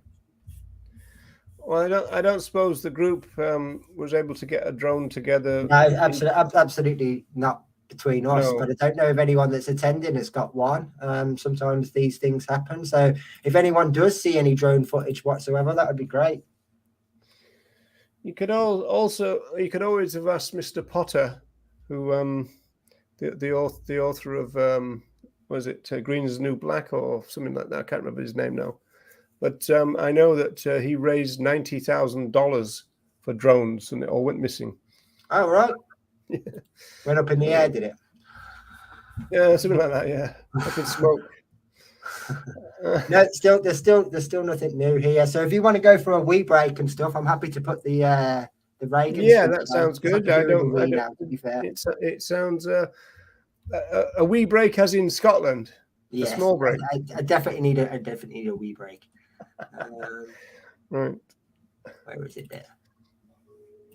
Well, thanks for everybody sticking in with us. We've got 26 people watching, which is nice. Yes, thank you so much. Apologies that it's a bit, hit and miss at the moment, but this is all kind of a learning curve for us too. So, yeah, I think Andy will have to answer your question, Joanna, privately. I'm not quite sure. I don't think that I have the authority. I've just been given permission to add it to StreamYard. I don't own the channel. So I would say that that's unlikely. But from what I've seen, there's only 2 people watching on that channel anyway. Everyone's watching it on here, so there's not really any need. Thank you, though. Yeah, so that should play, hopefully. And we can go for a week. The other animals humans eat, use in science, hunt, trap, and exploit in a variety of other ways have a life of their own that is of importance to them apart from their utility to us. They are not only in the world, they are aware of it and also of what happens to them. And what happens to them matters to them. each has a life that fares experientially better or worse for the one whose life it is. Like us, they bring a unified psychological presence to the world. Like us, they are some bodies, not some things. In these fundamental ways, the non-human animals in labs and on farms, for example, are the same as human beings. And so it is that the ethics of our dealings with them and with one another must rest on some of the same fundamental moral principles. At its deepest level, an enlightened human ethic is based on the independent value of the individual. To treat human beings in ways that do not honor their independent worth, to reduce them to the status of tools or models or commodities, for example, is to violate that most basic of human rights, the right to be treated with respect. The philosophy of animal rights demands only that logic be respected, for any argument that plausibly explains the independent value of human beings implies that other animals have the same value and have it equally. And any argument that plausibly explains the right of humans to be treated with respect also implies that these other animals have this same right and have it equally also. As a result of selective media coverage in the past, to which this evening's debate is a notable and praiseworthy exception, the general public has tended to view advocates of animal rights in exclusively negative terms. We are anti-intellectual, anti-science, anti-rational, anti-human. We stand against justice and for violence. The truth, as it happens, is quite the reverse. The philosophy of animal rights is on the side of reason, for it is not rational to discriminate arbitrarily.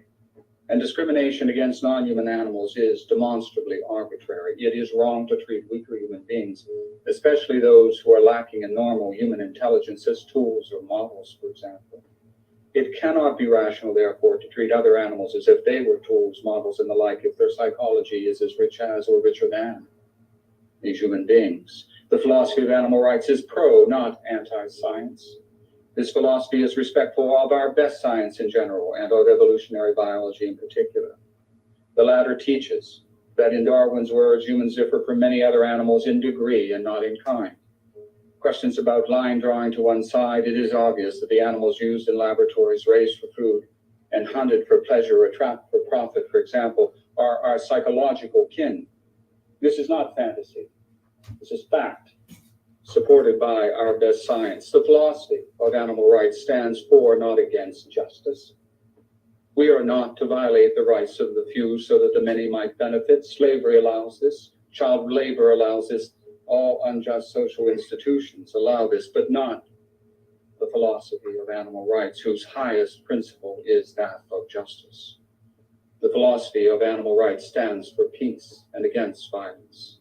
The fundamental demand of this philosophy is to treat humans and other animals with respect. This philosophy, therefore, is a philosophy of peace, but it is a philosophy that extends the demand for peace beyond the boundaries of our species. For there is an undeclared war being waged every day against countless millions of non-human animals. To stand truly for peace is to stand firmly against their ruthless exploitation. And what, aside from the common menu of media distortions, what will be said by the opponents of animal rights? Will the objection be that we are equating animals and humans in every respect, when in fact humans and animals differ greatly? But clearly we are not saying that humans and other animals are the same in every way, that dogs and cats can do calculus, or that pigs and cows enjoy poetry. What we are saying is that, like humans, many other animals have an experiential welfare of their own. In this sense, we and they are the same. In this sense, therefore, despite our many differences, we and they are equal. Will the objection be that we are saying that every human and every animal has the same rights, that chickens should have the right to vote, and pigs the right to ballet lessons? But of course, we are not saying this. All we are saying is that these animals and humans share one basic moral right, the right to be treated with respect. Will the objection be that because animals do not respect our rights, we therefore have no obligation to respect their rights either? But there are many human beings who have rights and are unable to respect the rights of others. Young children and the mentally enfeebled and deranged of all ages. In their case, we do not say that it is perfectly all right to treat them as tools or models or commodities because they do not honor our rights. On the contrary, we recognize that we have a duty to treat them with respect. What is true of cases involving these human beings is no less true of cases involving other animals. Will the objection be that if other animals do have more, even if other animals do have moral rights, there are other more important things that need our attention? World hunger and child abuse, for example, apartheid, drugs, violence to women, the plight of the homeless. After we take care of these problems, then we can worry about animal rights.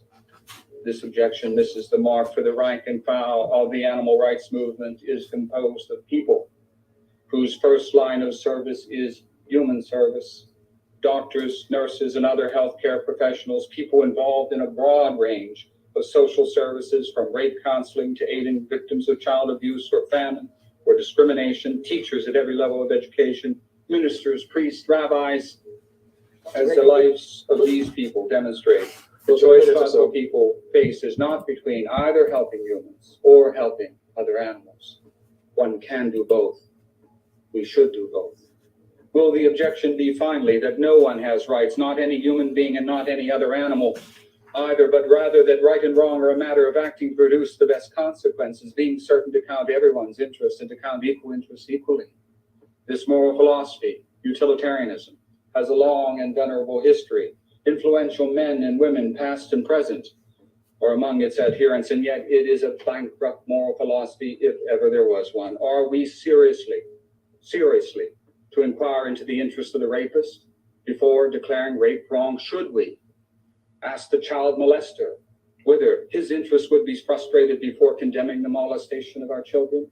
Remarkably, a consistent utilitarianism demands that we ask these questions, and in so demanding relinquishes any claim on our rational assent. With regard to the philosophy of animal rights, then, is it rational, impartial, scientifically informed? Does it stand for peace and against injustice? To all these questions, the answer is an unqualified yes. And as for the objections that are raised against this philosophy, are those who accept it able to offer rational, informed answers? Again, the answer is yes. In the battle of ideas, the philosophy of animal rights wins, its critics lose. It remains to be seen which side emerges as the victor in the ongoing political battle between what is just and what is not. Thank you. How do you get up in the morning in the face of the news that you're reading that things are getting worse? And here I think is where history is where we turn for encouragement and instruction. You look at how Native American people were once viewed and treated by the conquistadors when they were viewed as not human beings, and when their blood was used to fertilize fields. It's unthinkable today. When we look at slavery in America, when you could buy and sell and beat with impunity people of African descent. Unthinkable today. When women couldn't divorce their own property or get an education or vote. Unthinkable today. What history teaches us is that a few good people who are determined and who are persistent, who don't give up, can change the world. So what we have to believe as activists is that we're not going to do this tomorrow. The wall of oppression has to be taken apart a brick at a time. When we get a critical mass of people, change will occur. That's how I go to sleep at night. That's how I get up the next morning.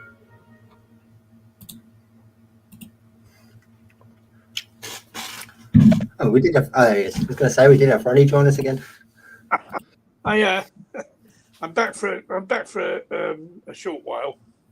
That's right. Some of this has started to begin now. It doesn't look like anyone's doing it live, which kind of actually suits better because it means I can play the clips. So is the march still going on, or is it? No, they potentially they're all stood there. The start of the speeches have began from some of these videos that I can see, but they're only coming up in very small sections. This one's about the best so far. Hang on. That line about in the battle of ideas, animal rights wins, its opponents lose is really good, isn't it? Yeah. Where did that one just say? John is saying that humans are the most dangerous animals on Earth. I don't disagree with that. No. No, I don't think there's any doubt about that, is there? To be quite No, honest. I don't think so. I do know that in the Century of the Self, which talks about Freud described humans as a ferocious animal, I think. And I don't suppose we'd disagree with that either, would we? No, not really. I think technology has massively increased the ability of humans to harm other life, hasn't it? That's the problem as time has gone on. We're able to kill, humans are able to kill more and more, other humans and other living things, aren't they? That's the problem.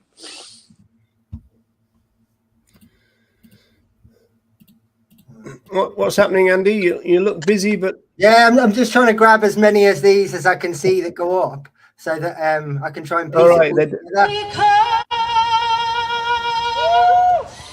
Innocent as anyone. Behind every pair of eyes are the exact same desires as you and I.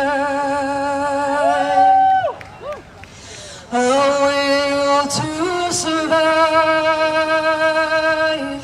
a heart that beats for life. Yeah, hope and fear and pain. Really, we are all the same. But we're taught to draw a line with them and us on either side. Forget the love with which you're born. Leave your feelings out the door. But they've stolen your compassion the same day they said, ask no questions, get told no lies. Yeah, hope and fear and pain. Really, we are all the same. Walking blindly down a road to nowhere, who's holding your hand? Do they really care? Why not question what you're told behind everything that's told? Something is sold, and into this world they come, innocent as anyone. Behind every pair of eyes are the exact same desires as you and I. A will to survive, a heart that beats for life. Yeah, hope and fear and pain. Really, we are all the same.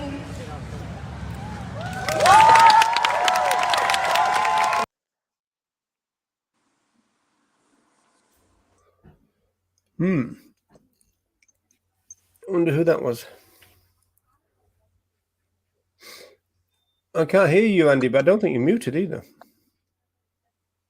Sorry, I must have pressed my button. Her name's Katie something. I'd have to go on come out this window to find out full name. Okay. I'll chuck this one on and then I'll go. Oh, is this the same person? Sorry. One that I just put on from a different angle. There is one more that's got the first speaker on. Trying to juggle about a gazillion things. I think this is the right one.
See, I've got loads that are coming through now from before they get to Parliament Square. So I'll just play a few of these and hopefully I'll just get sent the speeches individually and it'll make it easier.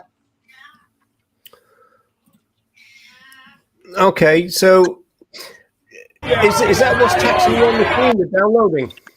Yeah, I'm just saving them all as I'm going through because otherwise it's going to be an absolute nightmare to try and gather all this stuff later in about 400 different places. So I'm just trying to, when I see videos that I can grab, I'm just grabbing them at the same time.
That's one of those compact little streets where it all gets amplified, the noise, isn't it? That's right. So I have now finally got the first speaker's video, I think.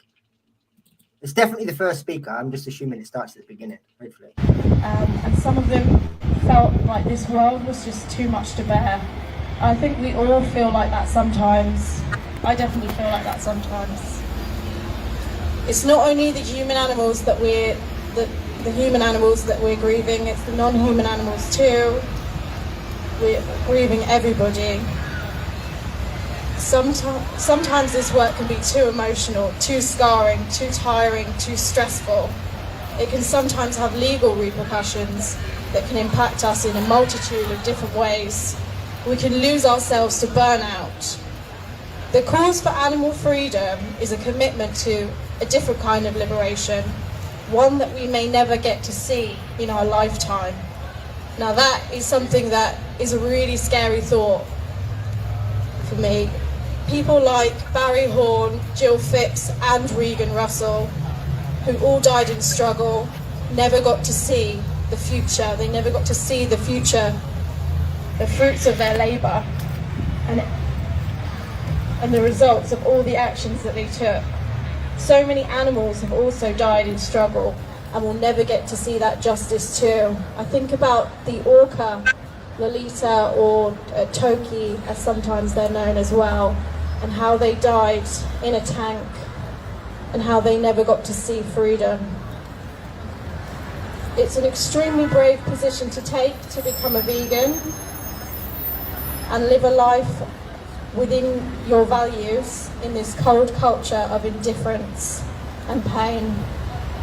Please, please, please, can we look after each other? Can we look after each other? Yes. Let's make a habit to check in with each other every now and then. Even if you think your friends are okay, like it's always worth just checking in. We need to be as strong and resilient as we can for the animals so we can keep doing this work. We have to win, we deserve to win for all those that we've lost and for all the animals suffering right now and for future generations to come. Number 4, animals are not passive. What do I mean by that? Non-human animals have and will always resist in their own ways. We must never forget to stay humble and remember that we are always going to be part of their oppressor species. We are not their gods, we're not their masters, we're not their saviors. If we listen to their cries, we know that they have voices. We are assisting them in their struggle. Let's take the human ego out of the equation and be more in tune with them and what they need and what they want. Number 5, you are exactly the kind of person that this movement needs. Any new vegans here today? Anyone first Animal Rights March? Yeah! That's amazing. Thank you so much for being here. I remember my first Animal Rights March. It wasn't great. People were laughing at us on the street. People still do. People were doing that today, but I feel like it's getting better. It's getting better, definitely. We all have our own unique strengths, all right? So mine is arts. I like making banners, as you can see, but it might be something completely different for you. You might find out what it is that you're really good at through doing activism, right? It's happened for me, definitely. So, you know, it's never too late to start. I think it's never too late to start. Look around as well. There's so many people here, everywhere, who will be able to help you.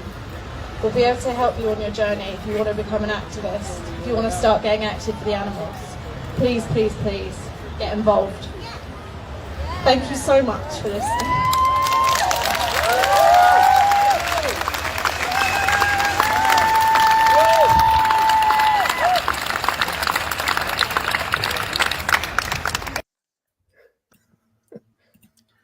We got it 6 times, Benny. Yeah. You got there. I think we must have typed that at exactly the same time. Yeah, I guess we must have done, yeah. I'm just waiting for the next few videos to come through. So I think it's actually easier for me to do them like that because they play all the way through without buffering. So obviously there's going to be a slight delay, but we haven't got to worry about the internet then. Yeah, just want to check with Benny. Did you get that name? Did you? Yeah, Benny? do you need us to type it one more time? Yeah. Although it's going to confuse you even more if you try and find her on Facebook. She uses a different name, like a pseudonym. I'll send it you in a message. Because you won't find her otherwise. Yeah. But no, she was stepped in at the last minute, speaker, and done really well. She was a great member of our team. I know Wendy's doing the keynote, I believe, the last one. I think Wendy's, as long as they stick to, unless like anything has changed, yeah, if they stick to the same agenda, Wendy is on last, yeah. Yeah. Which is good because hopefully everyone's had a good chance to listen to everything else, and then she can come in and say, see all those placards at your stage? I don't want to see any of them next year. You know, like, please. Yeah. Yeah, that guy with the animal lovers don't or whatever yeah, it was. All of that sort of stuff. Come on, let's take note of what everyone said, and next year let's have a real sort of. Didn't get the memo, that guy. We don't bring any of this. Yeah, it would be nice, but I think we're dreaming. So there's no one live at the moment. I'm not sure how much of a gap there is, you see, between each speaker. Because obviously I'm just relying on the live footage. And which actually suits a lot of people are just recording in smaller sections because it means I can grab them quite quick, you see. Because otherwise, if they stay live for ages, I can't download it until it's gone public.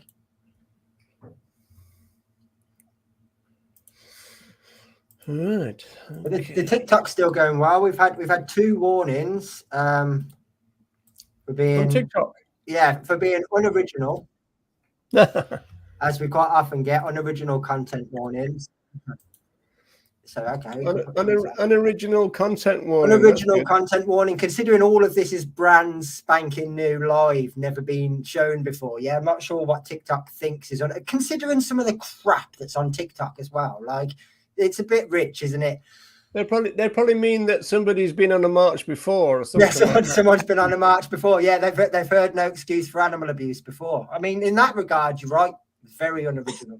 Yeah. It's probably my speech in it saying the same thing. Yeah, actually, they're like, I swear we've heard this before. Yeah, they've probably got it written down word for word. I'm going to show this one again for that guy with the placard thing. That's fine. I think this is the next speech when we're ready as well. We respect animals. We respect the right to live. We respect. We're not animal lovers. We're not animal lovers. We're not animal lovers. We're not animal lovers. We respect animals. We respect our neighbours. We don't love our neighbours. We respect them. We respect their right to live.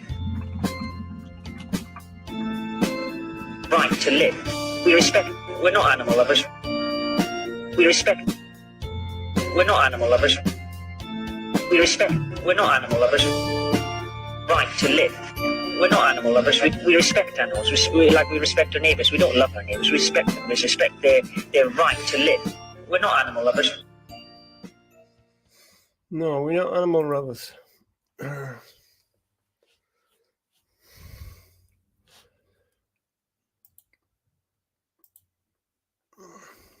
Well, that quietened everybody down anyway.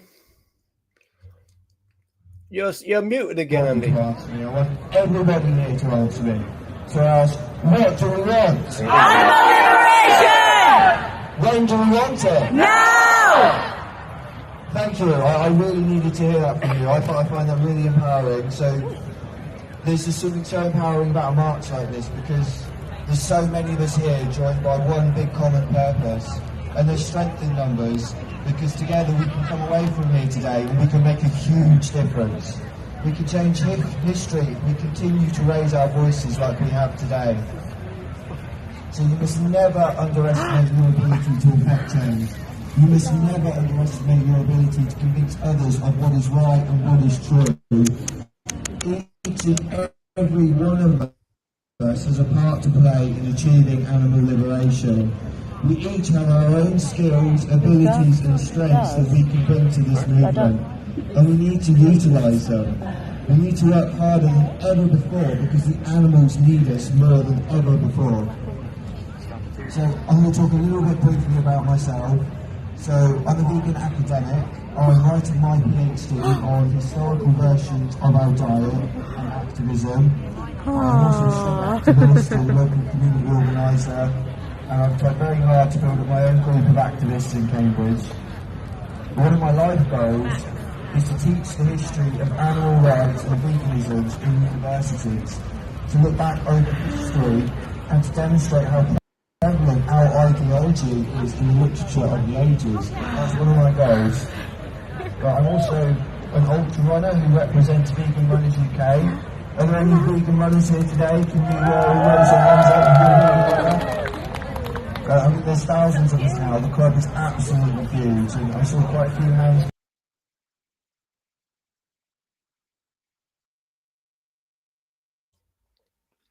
That seemed to end in a funny place.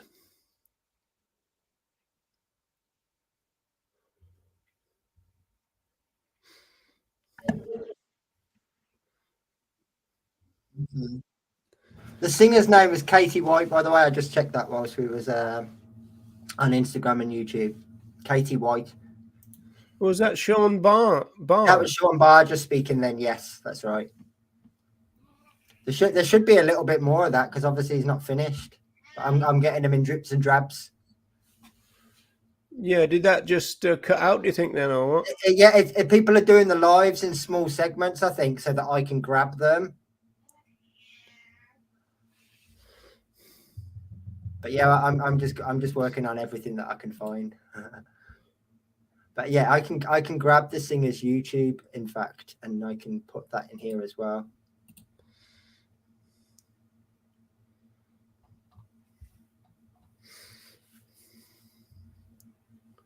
It's Olive Wood Vegan is the name, but I'll grab the link. Check it in the chat. Olive Wood.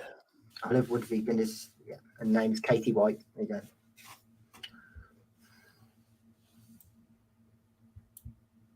So yeah, I'm just waiting on footage now. We've lost Ronnie again, I noticed. There's Aura Palmer. Yeah. Mel and Wendy. Aura is our youngest speaker. Okay. And Lifelong vegan. Oh, really? Yeah. Okay. Yeah. There's getting more and more of those, isn't they? There is. So there's two live streams at the moment. I'll just wait for these to finish. Not download those, but there's two at the moment that are live. Did you think about John Cross this year at all?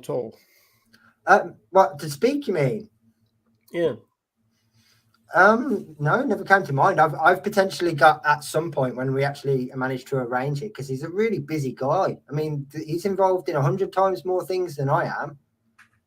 It's hard to find a slot with him, to be perfectly honest. It suits. Yeah, I was due to interview him for Force of Vegan, but he wasn't free. He was giving college talks and all. That's right. I was going to say when he says, "Oh, my schedule, I do this, I do this, I do this, I do this," and it was just like, right, you haven't even got half an hour.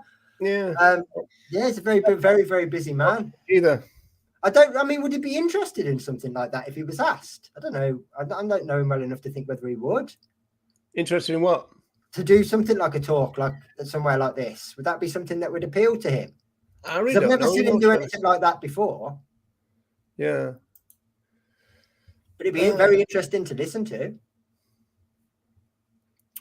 Yes, although I don't think he's totally on board with his own father's stuff, to be honest. But I mean, in a way, why should he? But yeah. No, that's very true. Is this one finished yet? No, they're live. Okay. I'll wait for that to finish. Right, I'm just going to turn around for a minute to try and sort out a cat on my knee a little bit, if I can. No, that's absolutely fine. I don't think I had anything else that we could put on quickly. unless there was anything else that I've missed. I think I've played all the videos that I've downloaded so far. Yeah, just waiting for this speech that's still live. But at least this one looks like it's I think it's the end of the last one and then the full next one, which is good. Just gotta wait for it to finish before Facebook will let me download it. Oh yeah, seems reasonable.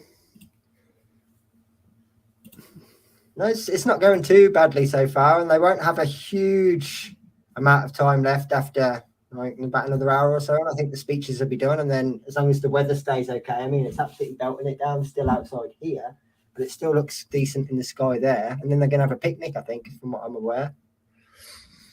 All right, free water. To keep it as inclusive as possible, because obviously London's not exactly cheap to go and eat food anywhere. So I think the whole idea with the picnic is that, you know, everyone can kind of share bits around and sit together, as opposed to some groups going to this place and some groups going to this place and other people can't afford to or whatever. Which is a good idea. It is. It's a very good idea. And it also allows for a bit of networking and all that malarkey. But that's it. Yeah, I mean, and that's one of the things that does happen at a lot of these matches, isn't it? You get to speak and interact with people that you might not have met before, or maybe you have, but only on the internet, and make new friends and socialise and stuff. I mean, stuff like this is one of the big factors that people love about Camp Out, right? And a big part of it is because a lot of the people that go don't do any outreach. And I don't mean that disrespectfully. I just mean you don't do any outreach. So therefore, the social side of it that you seek from Camp Out, you could have once a week by meeting a group of people and educating the public, because they'll all be vegan too. They'll all be on your wavelength. But the problem is you're not having that, or if you are, it's over the internet. So I think a lot of the time, the social aspect that people seek from these big events, you can get from small events. It's what you're actually looking for is people that get you, where you don't have to keep explaining yourself, where you don't feel uncomfortable, where you don't have to worry about anything. And those people are going to be at outreach with you. So you can find these in much smaller doses. I just think a lot of people are like, they don't realise that you don't have to go and spend money at a huge event to meet other vegans that are around. Yeah, I think it depends on how you do it too, because, for example, I think most outreach events usually last, 1, 2, 3 hours. Yeah. We'll be doing 5 hours tomorrow in Dublin, but that means that you tend to do a lot of chatting and stuff, because you do have little kind of times when there's not much happening, and people go up and they get some food and all that. So you do have quite a lot of that happening actually during rather than afterwards, Yeah, that's right. Right, this one's finished, so I can chuck this one on. You could do it. Chuck it on there, lad. I can chuck this one on. Chuck it on, eh, Rouge? Did I download it?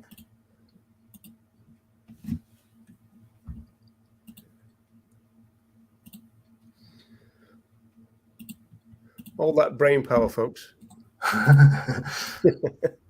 Problem is, I'm downloading things to different places, and then I'm like, where did I just put that? Where did they go? Yeah, that's right. Yeah, that's the problem. I'll download it again so I know definitely where it is. I had to do that this morning because I downloaded it. I thought I know where that is, and then I didn't. Well, the problem that I've got is obviously I don't recognise any of the file names because they're just in numbers, and all the thumbnails look the same. It's just a crowd of people. So I can't really work out whether this is one I've played before without... Every cage is open and empty. It's open and empty.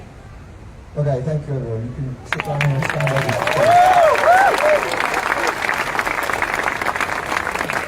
Okay, so I was going to say a huge thank you to... This might be the start of Sean's speech again, I'm sure the whole thing. To the NARM Collective, as we call ourselves, who put this march together in a very short period of time. So can we have a huge clap to the organisers of the march?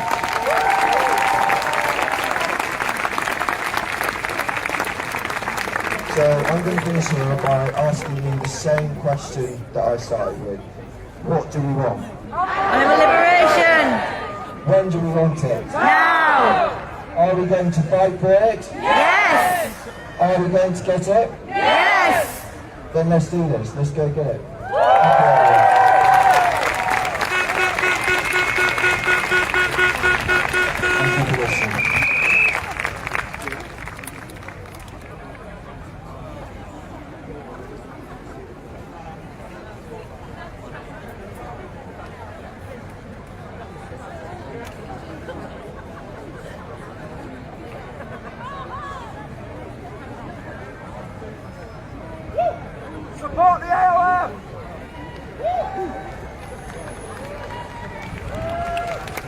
Well done.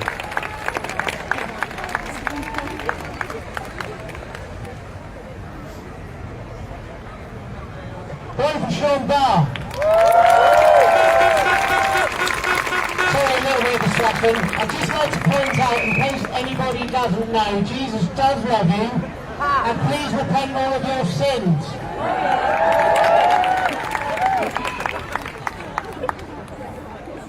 Can I just get Maddie, just for a moment? Fucking amazing speaking. There's going to be some more amazing speaking as soon as I can introduce them. I'm looking for Maddie. I'm looking...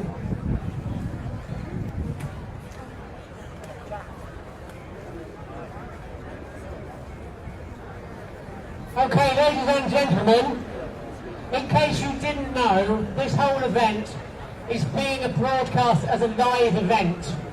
There are lovely people working on the Facebook channels and the YouTube channels, and Roger Yates is putting this out there on his YouTube channel as well at the same time. What I would very much appreciate is while these speakers are operating, I have them recording, but I am unable myself to go live. If you go to the National Animal Rights Group, Animal Rights March group on Facebook and film this, you can then put it live onto Facebook and we will pick it up and we will show it to the whole world. So please, as many of you possibly can, not like the fire brigade and think somebody else has already phoned them, somebody else is already doing this. If you can all, if you have the means, please just dedicate a few minutes of your time to one of the speakers so that we can put these out live for the whole world to see. Is that a good idea? Yes! The whole world needs this message. Ladies and gentlemen, boys and girls, and all of our non-human brothers and sisters who happen to be in the vicinity, Aura Palmer is our next speaker. Aura Palmer is a vegan activist and artist. She's 19 years old and has been vegan for her entire life. Woo! She does a lot of street activism and she works with many animal rights groups in London. I'm sure she has some passionate things to discuss with you. Please, ladies and gentlemen, Miss Aura Palmer.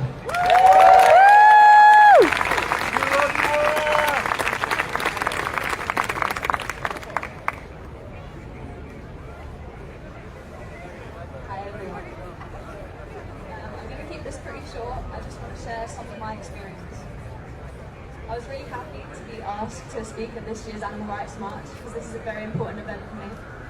In 2017, I attended the march with my family. At the age of 14, my whole life I wanted to get involved in activism. My mum's been an animal rights activist all my life. Unfortunately, photographers were paid to follow this in March and take photos that later ended up in a court case against my mum for sedition of minors. In other words, they were saying that my mum brainwashed me into being vegan. How ridiculous it seems that someone can be punished for teaching their children basic empathy and compassion, but that's exactly what happened. Age 12, having never actually protested in my life, I had an anti-protest order, all because my parents were under investigation for their activism. No charges came out of it, just court orders. If I learned anything in these court cases, it's that the judicial system is not on our side. This is why we as activists, we have to be so careful. A court will never have the animals' well-being in mind. They see them as only property. The laws surrounding animal rights are being strengthened constantly. The legal system is not a fair one. We have to be careful. 4 years after that march, after I turned 18 and my court orders came off, I attended the Animal Rights March in 2021. I was so happy to finally be able to come and also so happy to see how many other younger people were also there fighting for the animals. More and more vegans mean more and more vegans having children. As someone who was raised vegan, I can say 100% that it is the best thing you can possibly do for your child. I feel so lucky to have been raised by such strong and passionate parents.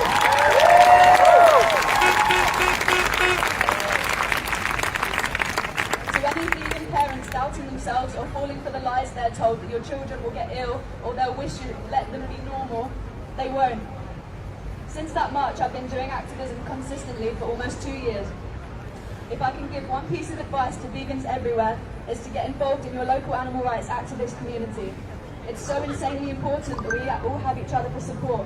The London animal rights team are my second family, and I'm so blessed to know such incredible, passionate people. The main reason to get involved, though, is of course for the animals. They need us to be fighting. Veganism is a moral baseline. We need to be doing more than just eating a plant-based diet.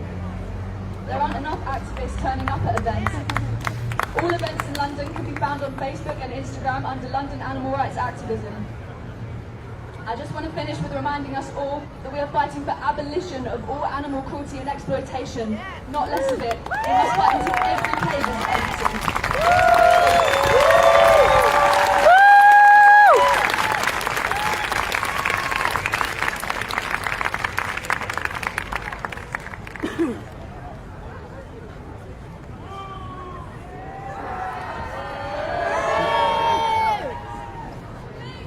Garden of vegan!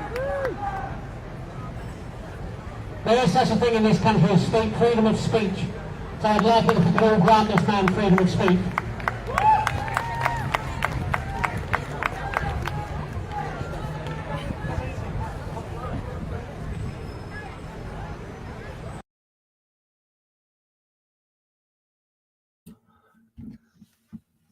There's always one. I've got the next one that I can pull straight up. Splendid. I got a good shout out there from Alan. That was nice. Yeah. This is the right one, isn't it? Do you think the battery might be going a bit on their mic or something? Every kid. No, we've done that one. Possibly. It did seem a lot quieter, that one, didn't it? Oh yeah, much more. It didn't really sound as though the mic was on, I don't think.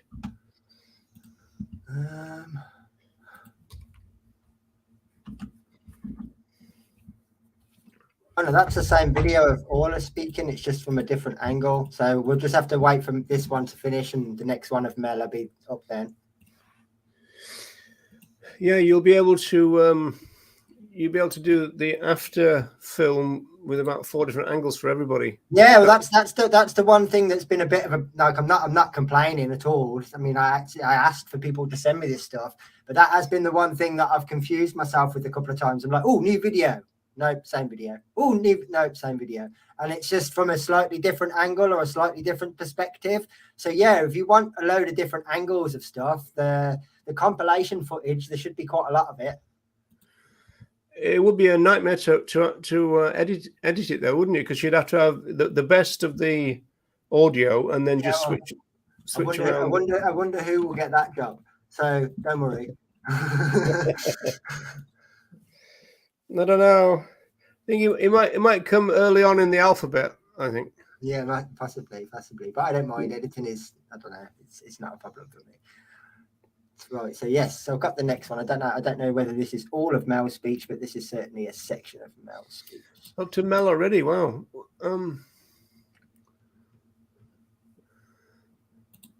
Sure, she has some passionate things to discuss with you. Please, ladies and gentlemen. Or is this Orla? Miss Orla Palmer. Okay, so this is just a better version that goes into Mel, so we can listen to this one again if you want. It'll be a bit louder. Yeah, I don't mind. Yeah. Maybe she won't say cruelty this time. I'm going to keep this pretty short. I just want to share some of my experience. I was really happy to be asked to speak at this year's Animal Rights March because this is a very important event for me. In 2017, I attended the march with my family. At the age of 14, my whole life I wanted to get involved in activism. My mum's been an animal rights activist all my life. Unfortunately, photographers were paid to follow us in the march and take photos that later ended up in a court case against my mum for sedition of minors. In other words, they were saying that my mum brainwashed me into being vegan. How ridiculous it seems that someone could be punished for teaching their children basic empathy and compassion, but that's exactly what happened. Age 12, having never actually protested in my life, I had an anti-protest order, all because my parents were under investigation for their activism. No charges came out of it, just court orders. If I learned anything in these court cases, it's that the judicial system is not on our side. This is why we as activists, we have to be so careful. A court will never have the animals' well-being in mind. They see them as only property. The laws surrounding animal rights are being strengthened constantly. The legal system is not a fair one. We have to be careful. 4 years after that march, after I turned 18 and my court orders came off, I attended the Animal Rights March in 2021. I was so happy to finally be able to come, and also so happy to see how many other younger people were also there fighting for the animals. More and more vegans mean more and more vegans having children. As someone who is raised vegan, I can say 100% that it is the best thing you can possibly do for your child. I feel so lucky to have been raised by such strong and compassionate parents.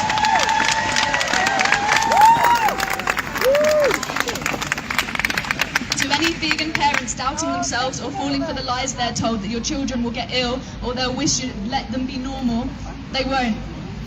Since that march, I've been doing activism consistently for almost 2 years. If I can give one piece of advice to vegans everywhere, it's to get involved in your local animal rights activist community. It's so insanely important that we all have each other for support. The London animal rights scene are my second family, and I'm so blessed to know such incredible, passionate people. The main reason to get involved, though, is of course for the animals. They need us to be fighting. Veganism is a moral baseline. We need to be doing more than just eating a plant-based diet. There aren't enough activists turning up at events. All events in London can be found on Facebook and Instagram under London Animal Rights Activism. I just want to finish with reminding us all that we are fighting for abolition of all animal cruelty and exploitation, not less of it. We must fight until every cage is empty. Yes.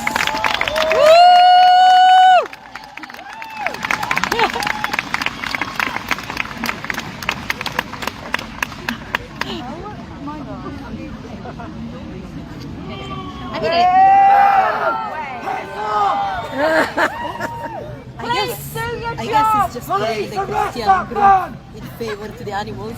There is such a thing in this country as freedom of speech.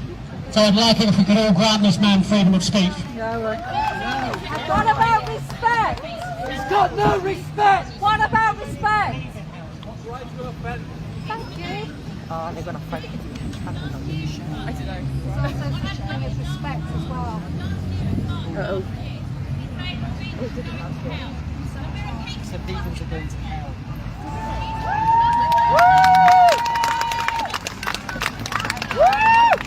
How many of us have asked to raise our voices today?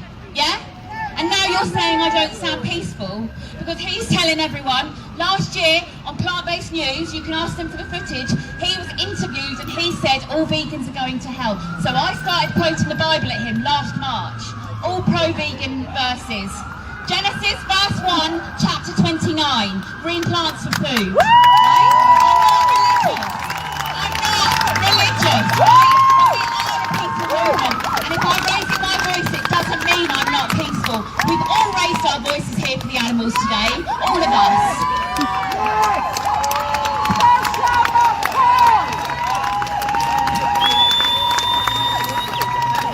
I think Chantal's expressed what a lot of us are feeling here today. Thank you.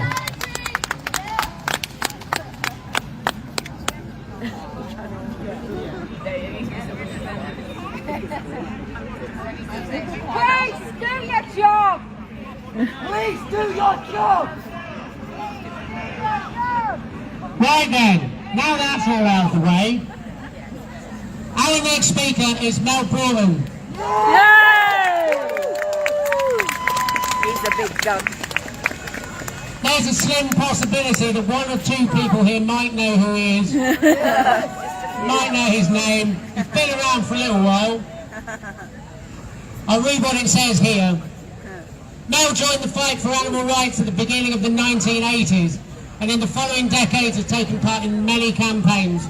At all times he has remained steadfastly loyal to the principles of the movement and its goal of achieving basic right for non-humans. He has always believed, and still does, that it's the grassroots activists that are the driving force for our fight. We should never forget that it was the activists that built this movement, and it is the activists that keep it strong, he said. As a hunt saboteur, Mel learned the value of direct action in saving lives and changing minds. The hard-fought campaigns against the animal research industry and the equally harsh consequences for many who took it on taught him about the need to remain focused even when easier options seemed more attractive. From sabbing hunts to marches and prison, there is never an easy option. Ladies and gentlemen, I give you Mel Broughton.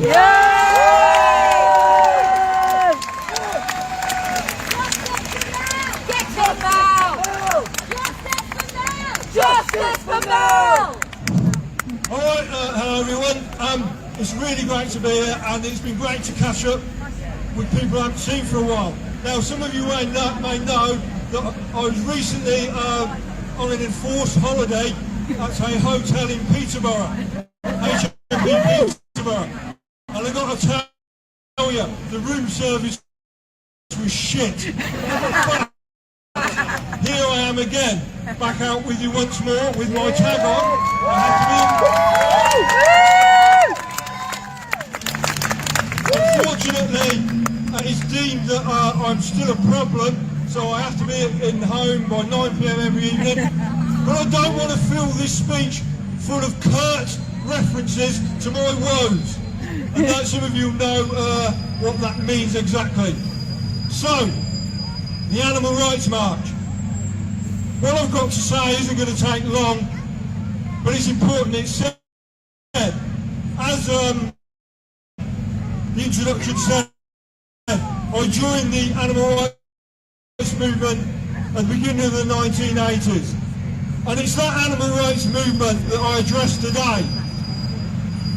We've come a long way, but there's still a very, very long way to go. And what I want to do more than anything, as someone from the past, you know, one of those dinosaur animal rights people, is talk to the younger people directly. It's the movement that you're taking over. My message today is to you, and it's this. Please do not forget the principles that this movement was built on. And I want to give you an example, because I often read online in social media these arguments, these pointless arguments between vegans and plant-based and all the rest of it. It doesn't matter. And here's why it doesn't matter. When I used to get in a van in the early 1980s on a Saturday morning with a group of other people to go to a hunt or go on a march to a laboratory or a slaughterhouse, I would get in a van with 1 or 2 vegans, probably more vegetarians, and even 1 or 2 meat eaters. But I can guarantee you one thing. The animal rights people in that van, within a few weeks, had changed everyone into an animal rights activist and consequently a vegan. So let's stop the arguments about what you call yourself. It doesn't matter. But the principle of animal rights does matter. It matters so much that we're prepared to devote our whole lives to it. I'm exceptionally proud of the movement that was and is the animal rights movement. And that's what keeps me coming back. That's what keeps me making these speeches that you all have to suffer every now and again. I'm knocking on, right? I'm getting older and I can feel it. But I have a responsibility, and this is what I'm talking about here. You all have a responsibility to the animal rights movement. And in that responsibility is the commitment to fight for animal rights. These other arguments are of no consequence. They're really not. They matter not a jot. And in fact, the only people they help are those in authority who want to divide us. And I know that as much as anybody, and probably more than most of you. I know what it feels like to be persecuted by the police. I know what it's like to be in prison for your beliefs. I've been through all that, and I'm still going through it now. But the thing I say to you is the thing I say to myself. It doesn't matter, because the prize is worth every bit of it. Every bit of discomfort, every bit of suffering, every bit of standing in the cold, every bit of being assaulted by hunt supporters, every bit of even sitting in a prison cell is worth it. I don't regret a single second, of 1 minute, of 1 hour of my whole existence in this movement. If I had to do like all again, I would do the same all over again. I have no regrets.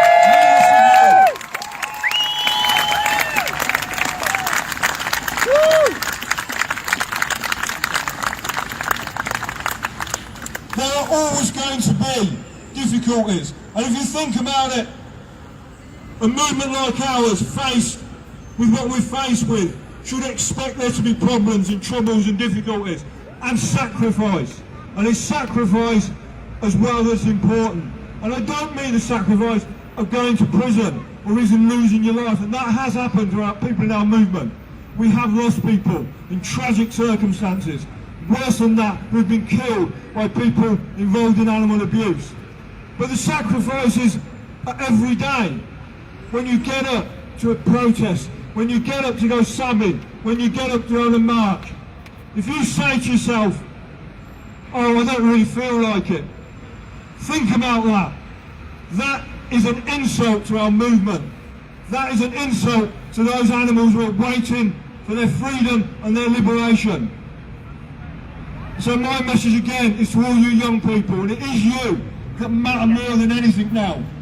Because people like me are from the past. I'm still here and I will remain here till the bitter end. But I want to know that you youngsters and those taking over the movement now always remember those principles of the animal rights movement. And that is to get active. Activists are the most important thing in our movement. Academics come and go, academics help us understand, but it's activists and activism that count more than anything, because without it we wouldn't have a movement. Without the sacrifice by the activists, we would not have an animal rights movement. We would not have a movement that is on the brink of victories now. Things are happening.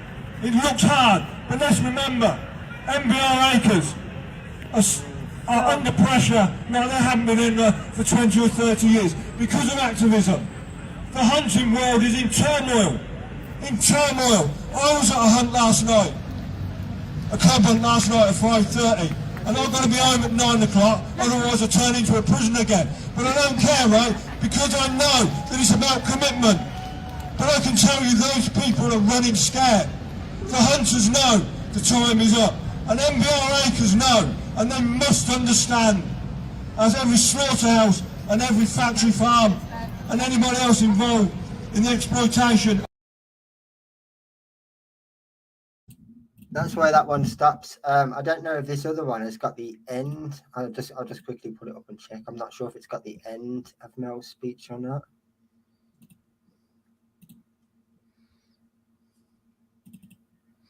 Let me just skip forward a bit.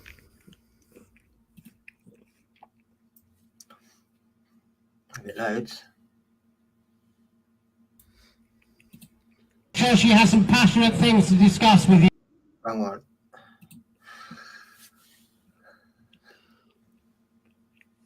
Come on. On up. That happened earlier on, didn't it? That one. Yeah. I suppose. I think Mel takes the cranky vegan and DXE line that activism is more important than veganism, doesn't he? I think. Pretty much, yeah, I think so. To be fair, that was quite tame from Mel, actually. Has this got the end or not? Starting again, yeah. Inside factory farms, inside the slaughterhouses, on the hunting fields. We see it, we suffer through seeing it, and we act. And we must keep acting. So, thank you again for listening. I wish you all well. Hopefully I'll be here at the next one. If not, write to me at HMB Peterborough. If there's any justice, we will win. All right?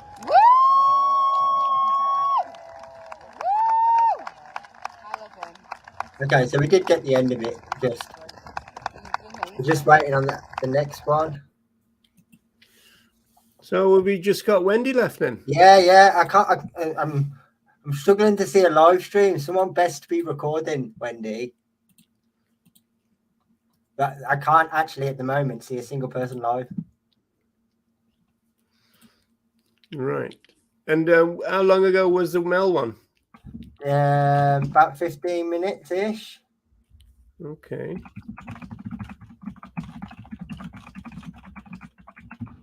Well, maybe Wendy hasn't come out of a celebrity caravan yet or something. Yeah, maybe. Although I'm shocked. I mean, there was more people live during the actual walk than the speeches, which I thought would actually be the other way around. considering everyone sat there with their phone in their hands or in their pockets. I mean, you know, every person there's got a phone.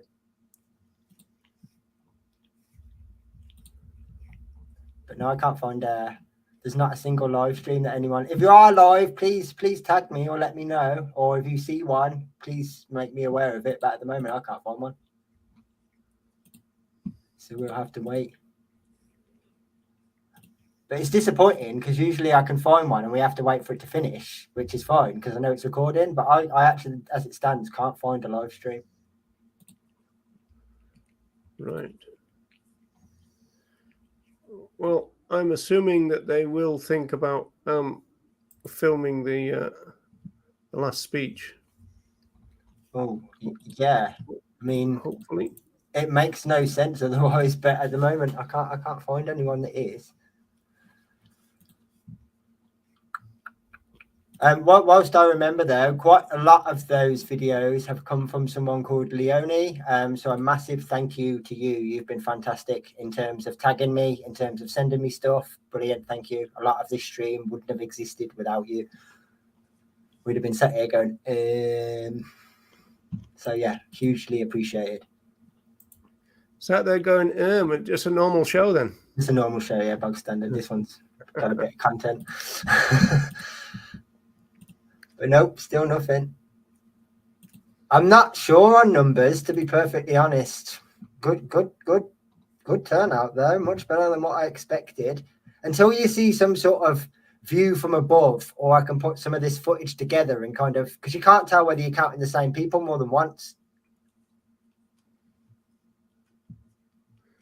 It's a hard life. You need something, ideally, if there was some drone footage as I was walking up the road, or even now, so you could. Yeah, we did Mel. I'm assuming Wendy must be speaking, but no one is streaming. Need someone to get a prompt. Because I'm assuming Wendy is speaking as we speak. Because she should have come on almost immediately after Mel finished.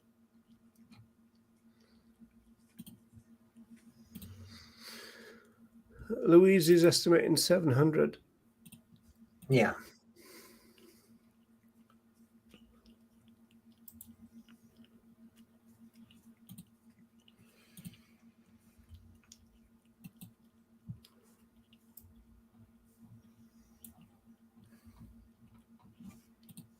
Thank you, Sandra. You've been great. I shared some of your lives as well.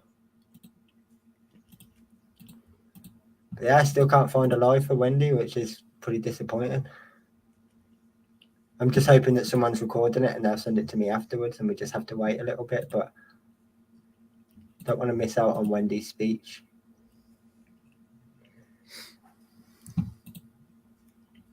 Yeah, we want to see Wendy's speech. You tell them. We do.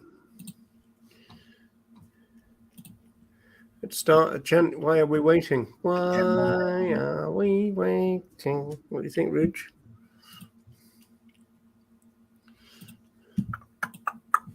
Let me check TikTok. Hang on.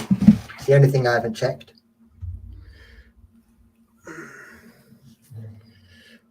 Well, we're still on there. Okay, so she's live.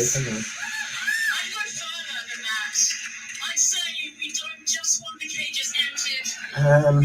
Okay, can I grab that TikTok on my desktop? That's the question.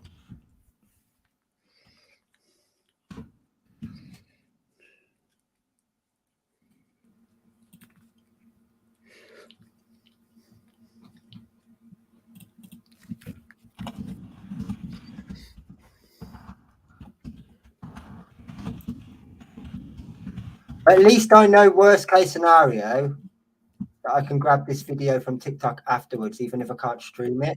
It just means no, I don't care about anything that you've got to say.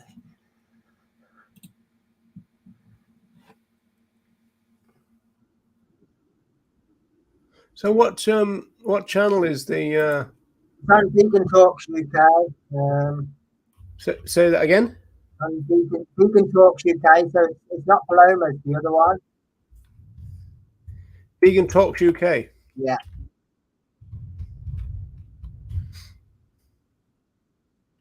Yes, green. TikTok. dogs. We wouldn't exploit dogs. Yeah, I do like. Stupid thing. Play. Like us, they feel pain like us. They have family bonds like us. They want to live like us. So why would we pay for that? You know. So sorry. Why do we take away the thing that's most precious to animals, their lives? Why do we enslave them, exploit them? Here, Alan. Spider-Buzz doesn't care about the animals. If you don't care about animals, you don't care about other humans, because humans are animals. I hope. Someone says they would live like us if they were like us, mate. So would you say to someone in a vegetative state, we don't live like us, it's okay to abuse? Well, that's disappointing. So let me try and find Wendy's speech then, because it's finished by the look of it, because Alan was in the background then.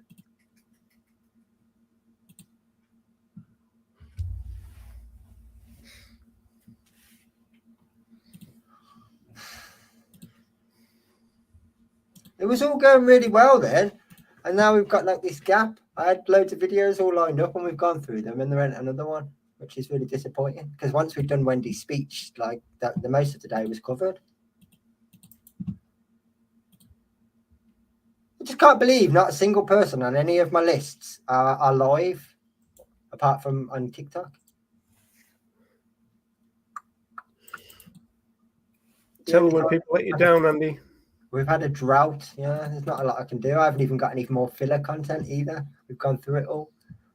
All we've got is the outro. But no, there's nobody live, so I'm waiting on someone to send me something, or to someone to upload something. I can't find it.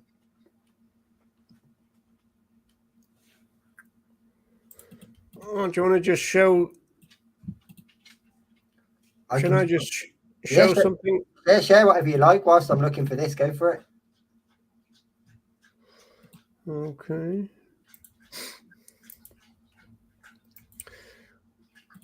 Just to keep everybody amused.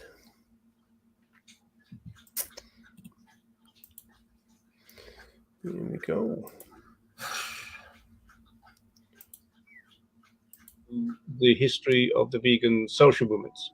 So whether you're vegan or vegan curious or just curious, then hang on to your hats, because the journey into the history of the vegan movement is full of surprises. For example, did you know that the vegan social movement was born during the Second World War in 1944?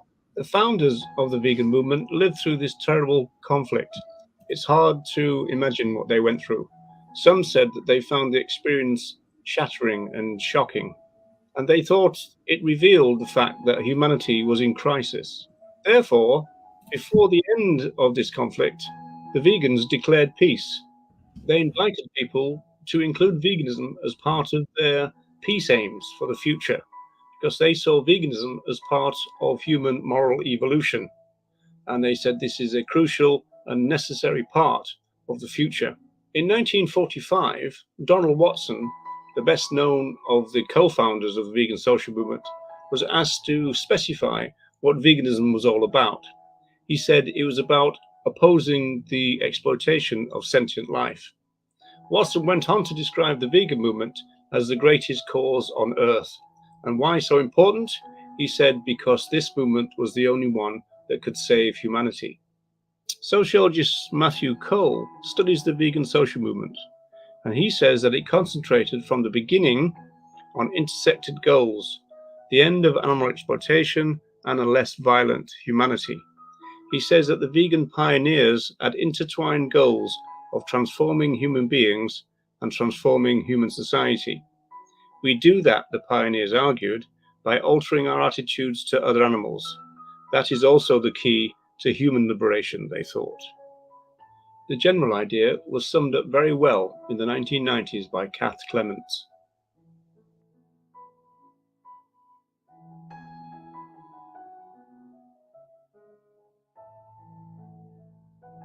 One writer who greatly influenced the vegan social movement was Leslie Cross.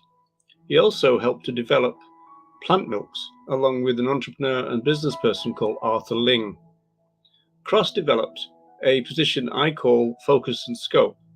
This is an important kind of debate and aspect of the modern day vegan movement. Cross said that veganism was about abolishing animal use, but that's not the full concerns of vegans. Cross said clearly that vegans are on the side of the liberators. He says in a vegan world, there would be no hunting, no vivisection, no animal agriculture, and so on. He said in 1951 that the idea is not to make the human use of other animals more tolerant, but to abolish that use. He said that veganism was not so much welfare as liberation. However, Cross maintained that veganism includes what he called a second broad aspect. This second aspect is where the idea of human evolution comes in, the moral evolution of humanity. The idea is that as we liberate other animals, we liberate ourselves. Indeed, Cross suggested that the benefits to humans would be difficult to calculate. They're so great. Now, right from the beginning, the role of several women were very important in the development of the vegan social movement. For example, it's quite likely that Dorothy Morgan and Sally Shrigley came up with the word vegan to describe the new social movement they had co-founded with 5 or 6 others. Sally Shrigley, along with Donald Watson, had asked the Vegetarian Society whether they'd be willing to have a non-dairy section. The Vegetarian Society refused, and so therefore, within a few weeks, the vegan movement was born. It's often suggested that the word vegan comes from the first 3 and the last 2 letters of vegetarian, which has led in recent years to this rather unkind slogan being born. Shrigley became the press and minute secretary of the Vegan Society and served the society for a full 33 years. It's said that she was an idealist, just as with the other pioneers, they were called anti-establishment. In a way, they had to defy the norms and values of their society because the vegan social movement pioneers, they were virtually all told that they were going to die. And that was by people like doctors and vegetarians that knew them. Sociologist Matthew Cole says that another pioneer, Faye Henderson, who wrote some of the Vegan Society's literature and also toured Britain and Ireland in aid of the cause, was the person who originated the idea that we now call vegan education. From 1946, the vegan movement was writing about famine and human food security issues. By 1948, Faye Henderson was suggesting that things were so serious that humanity was threatened. And she developed a theme which was a concern for many years of the vegan pioneers, and that was the quality of the soil. Henderson wrote, "Give and take is a good rule in all phases of life, and it especially applies to our relationship with the soil." This concern about the soil is also contained in one of the most powerful statements by any of the vegan movement pioneers. In 1964, Eva Batt produced a booklet called Why Veganism? And she said that veganism was about a way of living which avoided exploitation of human and other animals, and indeed of the soil. Modern day vegans will know that the dairy industry want only cow milk to bear the words milk. This was an issue right back in the 1960s. The vegan pioneers were already engaged in it. For example, Eva Batt suggested that the word milk should be used in its technical sense. She even argued that butter made from cow milk should be called cow butter. I'm not quite sure that the dairy industry in the 21st century would go for that either. Eva Batt claimed that products with animal parts in it should be clearly labelled. Anyone for calf food cheese, perhaps? You never know. She said this labelling should be the case regardless of whether the other animals were farmed intensively or not. Once again, reinforcing Cross's idea that veganism is about liberation and not welfare. By the time we get to the 1970s, most of what the vegan social movement was doing in terms of producing literature was written by Kathleen Janaway and her husband, Jack. And just like Donald Watson, they were both conscientious objectors during the war years. It's a bit of a vegan in-joke, really, to say that vegan HQ was at the Janaways, because at the time they lived in a village in England called Leatherhead. We get the impression from her writings that Kathleen Janaway had a keen sociological understanding of the problems that social movements face when it comes to forging radical social change. She talks about customs, she talks about the way that children are brought up in terms of tradition and in terms of the values that their parents are transmitting to them generation after generation. Both Kathleen and Janaway seem to adhere to Donald Watson's idea that people need to be ripened up to new ideas, even though those new ideas are tempered by tradition.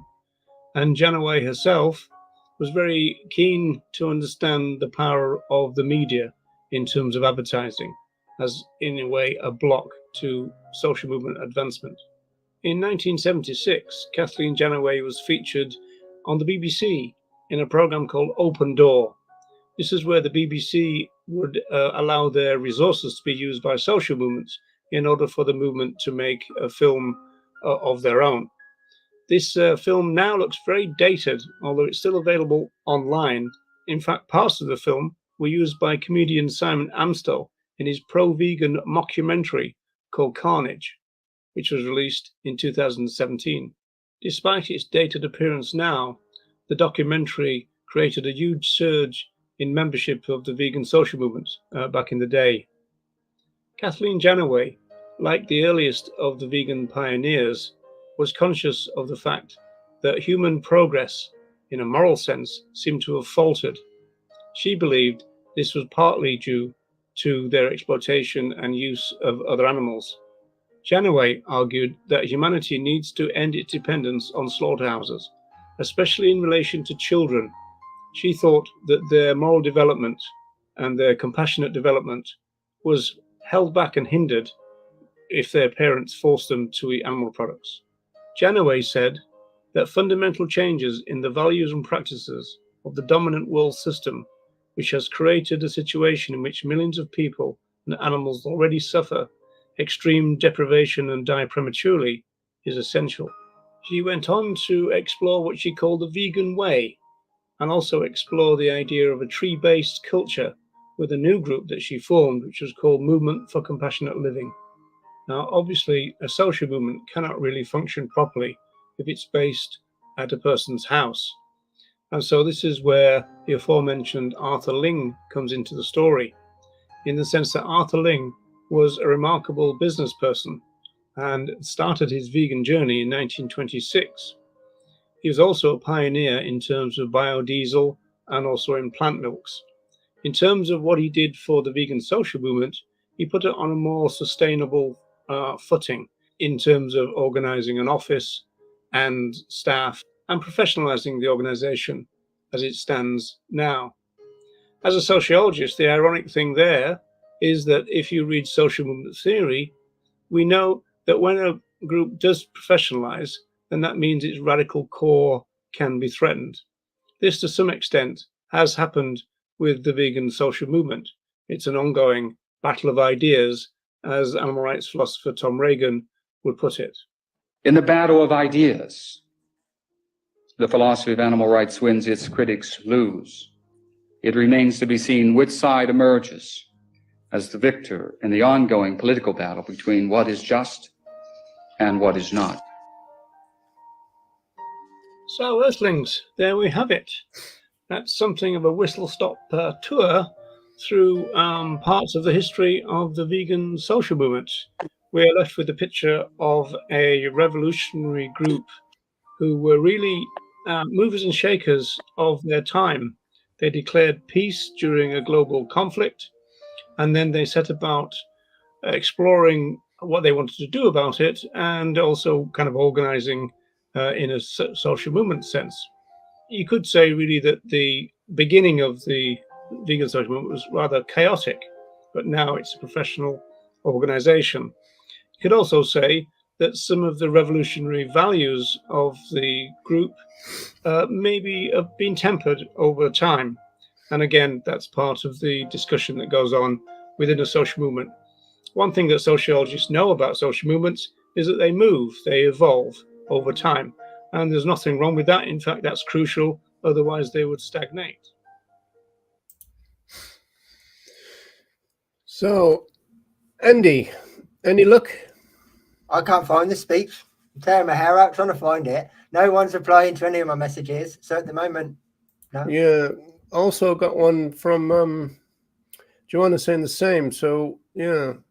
Yeah, I mean, it looks like I just had another look on Vegan Talks' live, and it looks like from the background of theirs, a lot of people are sat down now eating, so the speeches are finished. So I just want someone to send me Wendy's speech. Right. Clearly, there won't be a live stream now because it's in the past, but there must be a recorded version. I mean, I can get it because I know it's definitely been recorded by Vegan Talks, but I can't get it until they finish their live and TikTok make it available. That could be hours. So can't hold on for it, but I would really like a copy. I don't think it's much to ask, to be perfectly honest. Like I said, there's 600 people with a phone. Vegan Talks, you said, would they Vegan be on? Talks UK is still live on TikTok at the moment, yeah. What What about Facebook? Yeah, no, I don't know what their name is on Facebook. I only know there was Vegan Talks UK, I'm afraid. But yeah, in the background then there was people sat down that were eating. Okay, well, it looks like we're we'll have to do another program just for Wendy's talk. But it's just disappointing. I mean, I could put on one from before, but it's not the same, is it? No, not really. Yeah, I mean, Okay. there's only so long that we can hold on for. I mean, that is everything that we wanted to cover. I just really would like Wendy's speech.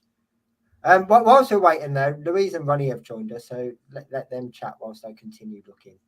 Well, I've joined. Louise Oh, is you here. joined. She'll be here in a minute. No, that's fine. Yeah. Welcome back. Yeah. Do you think it's gone well today from what you've seen? Yeah, I mean, considering we've winged every minute of it, yeah, not bad. I think when he meant March. Oh, the march. The Well, march yeah, is fab, to be honest. I mean, I've had absolutely no control over it. From what I can see, it looks like, in terms of a turnout, great. In terms of, you can't really say too much about the chanting and the signage. That's always going to be what it is. But in terms of the turnout, in terms of people, in terms of, handing out literature and that kind of thing, yeah, great. Yeah, and of course, I think one thing to remember is that it was kind of really promoted at very short notice, wasn't it? And in obviously addition to the rail strikes and everything else, yeah.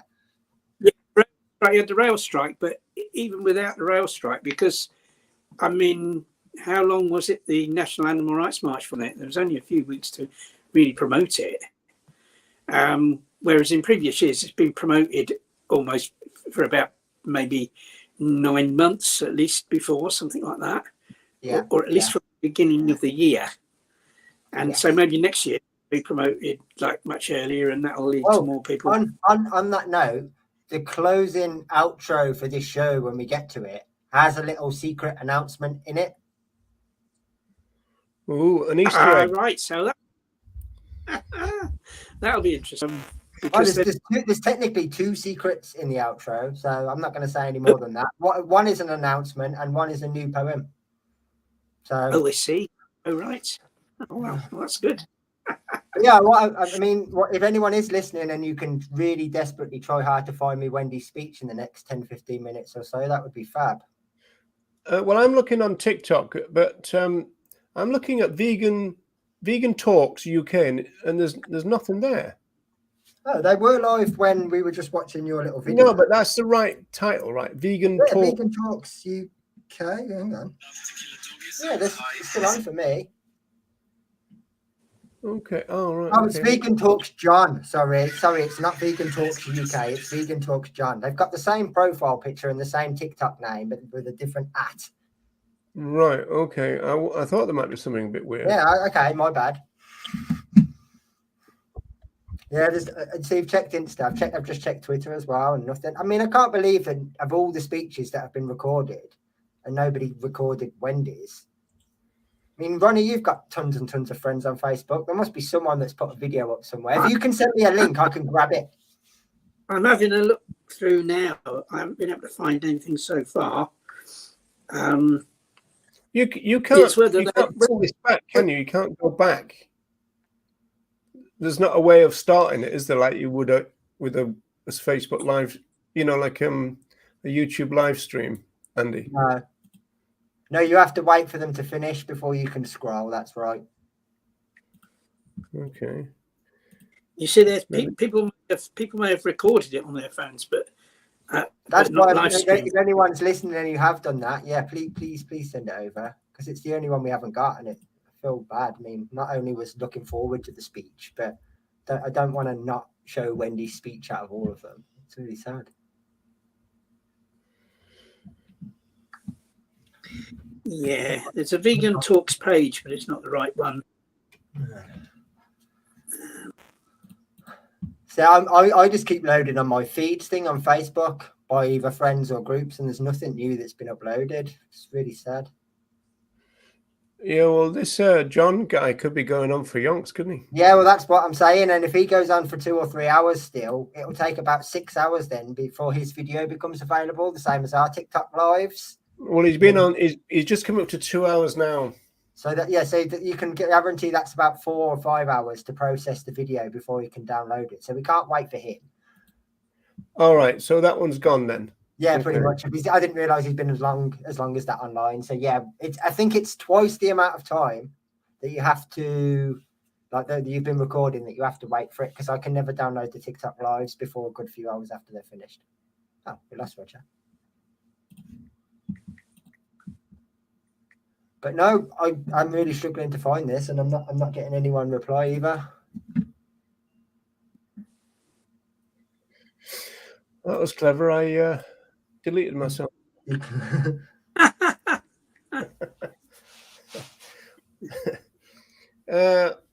Sophia said nothing at Instagram either. Well, we might have to call it a day then, folks. No, I'm just asking a couple of desperate times. The one we were waiting for, eh? Yeah. But no, I mean, obviously, as soon as I get hold of it, I can put it out. But it's disappointing. There's nothing I can do until someone sends me something, and literally, I'm going through everything every 2 seconds and refreshing it, and there's just nothing there. Well, we could close down and open up again when you've got it, but you might as well just schedule it for a time to give people notice for that, really. Yeah, that's it. Well, I wanted it to all be in one big video, you see, so when people go back to watch this day, everything's all in one go, because you wouldn't be able to edit that in, you see, because this live will just get automatically saved. Yeah, but now they just got 10 minutes of us moaning. I know. There's nothing we can do about it, is there? I know. Oh, where's Wendy? Oh, we wanted. On that note, though, I mean, I completely forgot it was Saturday. Are we still doing our TikTok this evening, usual time? Holy moly, I'd forgotten about that completely. That's what I'm saying. I forgot it was Saturday. I mean, that'll be in, 4 hours-ish time? Depends whether people are fed up of listening to us or not. Will you still be alive by then, Ronnie? Well, I can't guarantee anything at my age. We should have to see. It doesn't look like we're getting this video, does it? So I don't want to have loads of just doing nothing. Say, yeah, you're right. I mean, it's a real shame, but unless someone comes forward in the next minute or so. See, that's a double-edged sword, that message. No joy, that's good. Yeah, I was in Melanie. Yeah, that is very good. Yes, that's very true. Yeah, only a select few of people would. I didn't actually. That's one thing. I didn't see a single sign that said carnism. I mean, I wasn't. Actually, that is true. Yeah, I didn't. Yeah, I didn't. No. Yeah. My TikTok is @poemsfta. Yeah, make it easy, don't you? Yeah, poemsfta is in poems for the animals. Yeah, but you're never going to work that out on your own, are you? Without somebody telling you. Most animal rights people normally knows what FTA means. To be fair, they normally go all for the animals, and I say yeah. But I'll type it if you want, Debs. It's easy. No influencers, no. A couple of them without naming names, tried to jump on once the march was established and organised, who didn't have any intention of organising the march, but no, they weren't welcome.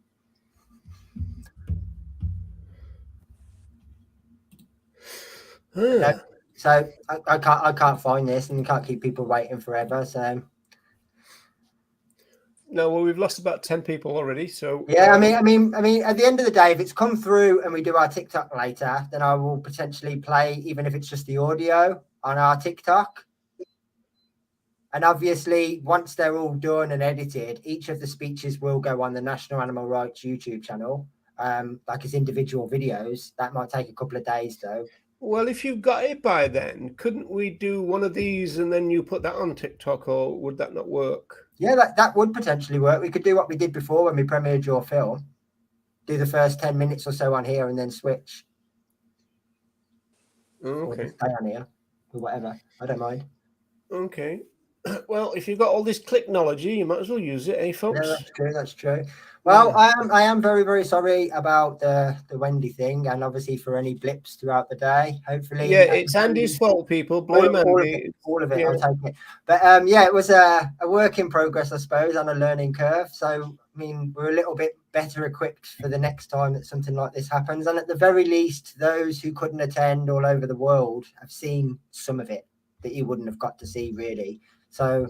And you've heard us talk rubbish for a few hours, so there is. Well, we do know that Wendy's talk is there. It's just that we. Yeah, it's absolutely there. Yeah, and I'm sure that even if it takes until tomorrow before I can get it, I will definitely get it, and there will be a copy of it. Yeah, absolutely. It's just not forthcoming right now, which is a shame, but it is what it is. Yeah, it's absolutely tragedy. Okay, people. I said, well, you've got an outro film. Yeah, I can load the outro. Yeah. And then we're good.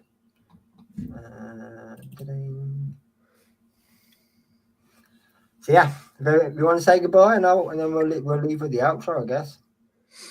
Yeah, have you got end broadcast at the top of your screen? Yes, top so right. So you could do that then, because you'll know when this ends, because I won't. Yeah. Okay. Yeah, that's absolutely fine. Yeah. Okay. Okay. Well, thanks for joining us, Ronnie.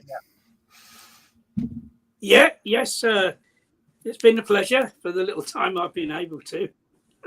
Okay, well, we might see you at 8 o'clock. I'm not sure. Yes, I'll see if I can make it at 8. So I have to see how things are with the cats and that. But I should do my best to be there, at least for a while. And for people who don't know what we're talking about, we'll be going on at 8 o'clock Britain time, Irish time, on TikTok. Yeah. Unless we manage to get Wendy by then, and then we'll switch it around. But we'll let you know. Yeah. It'll be on TikTok regardless, because even if we come on YouTube, I will stream to TikTok. Yeah. We'll be ticking and talking later on. We'll either be on YouTube and TikTok or just TikTok, but we'll be on TikTok no matter what. So like our pacemakers, eh, Ronnie? It might do for a service after years. Right, people. So I'll say goodbye, and so it's goodbye from him, and it's goodbye from me. Well, no, it's the way around, is it? Goodbye from me and goodbye from him. That's right. Yeah. Thank you both for doing this. I really appreciate it and all your help.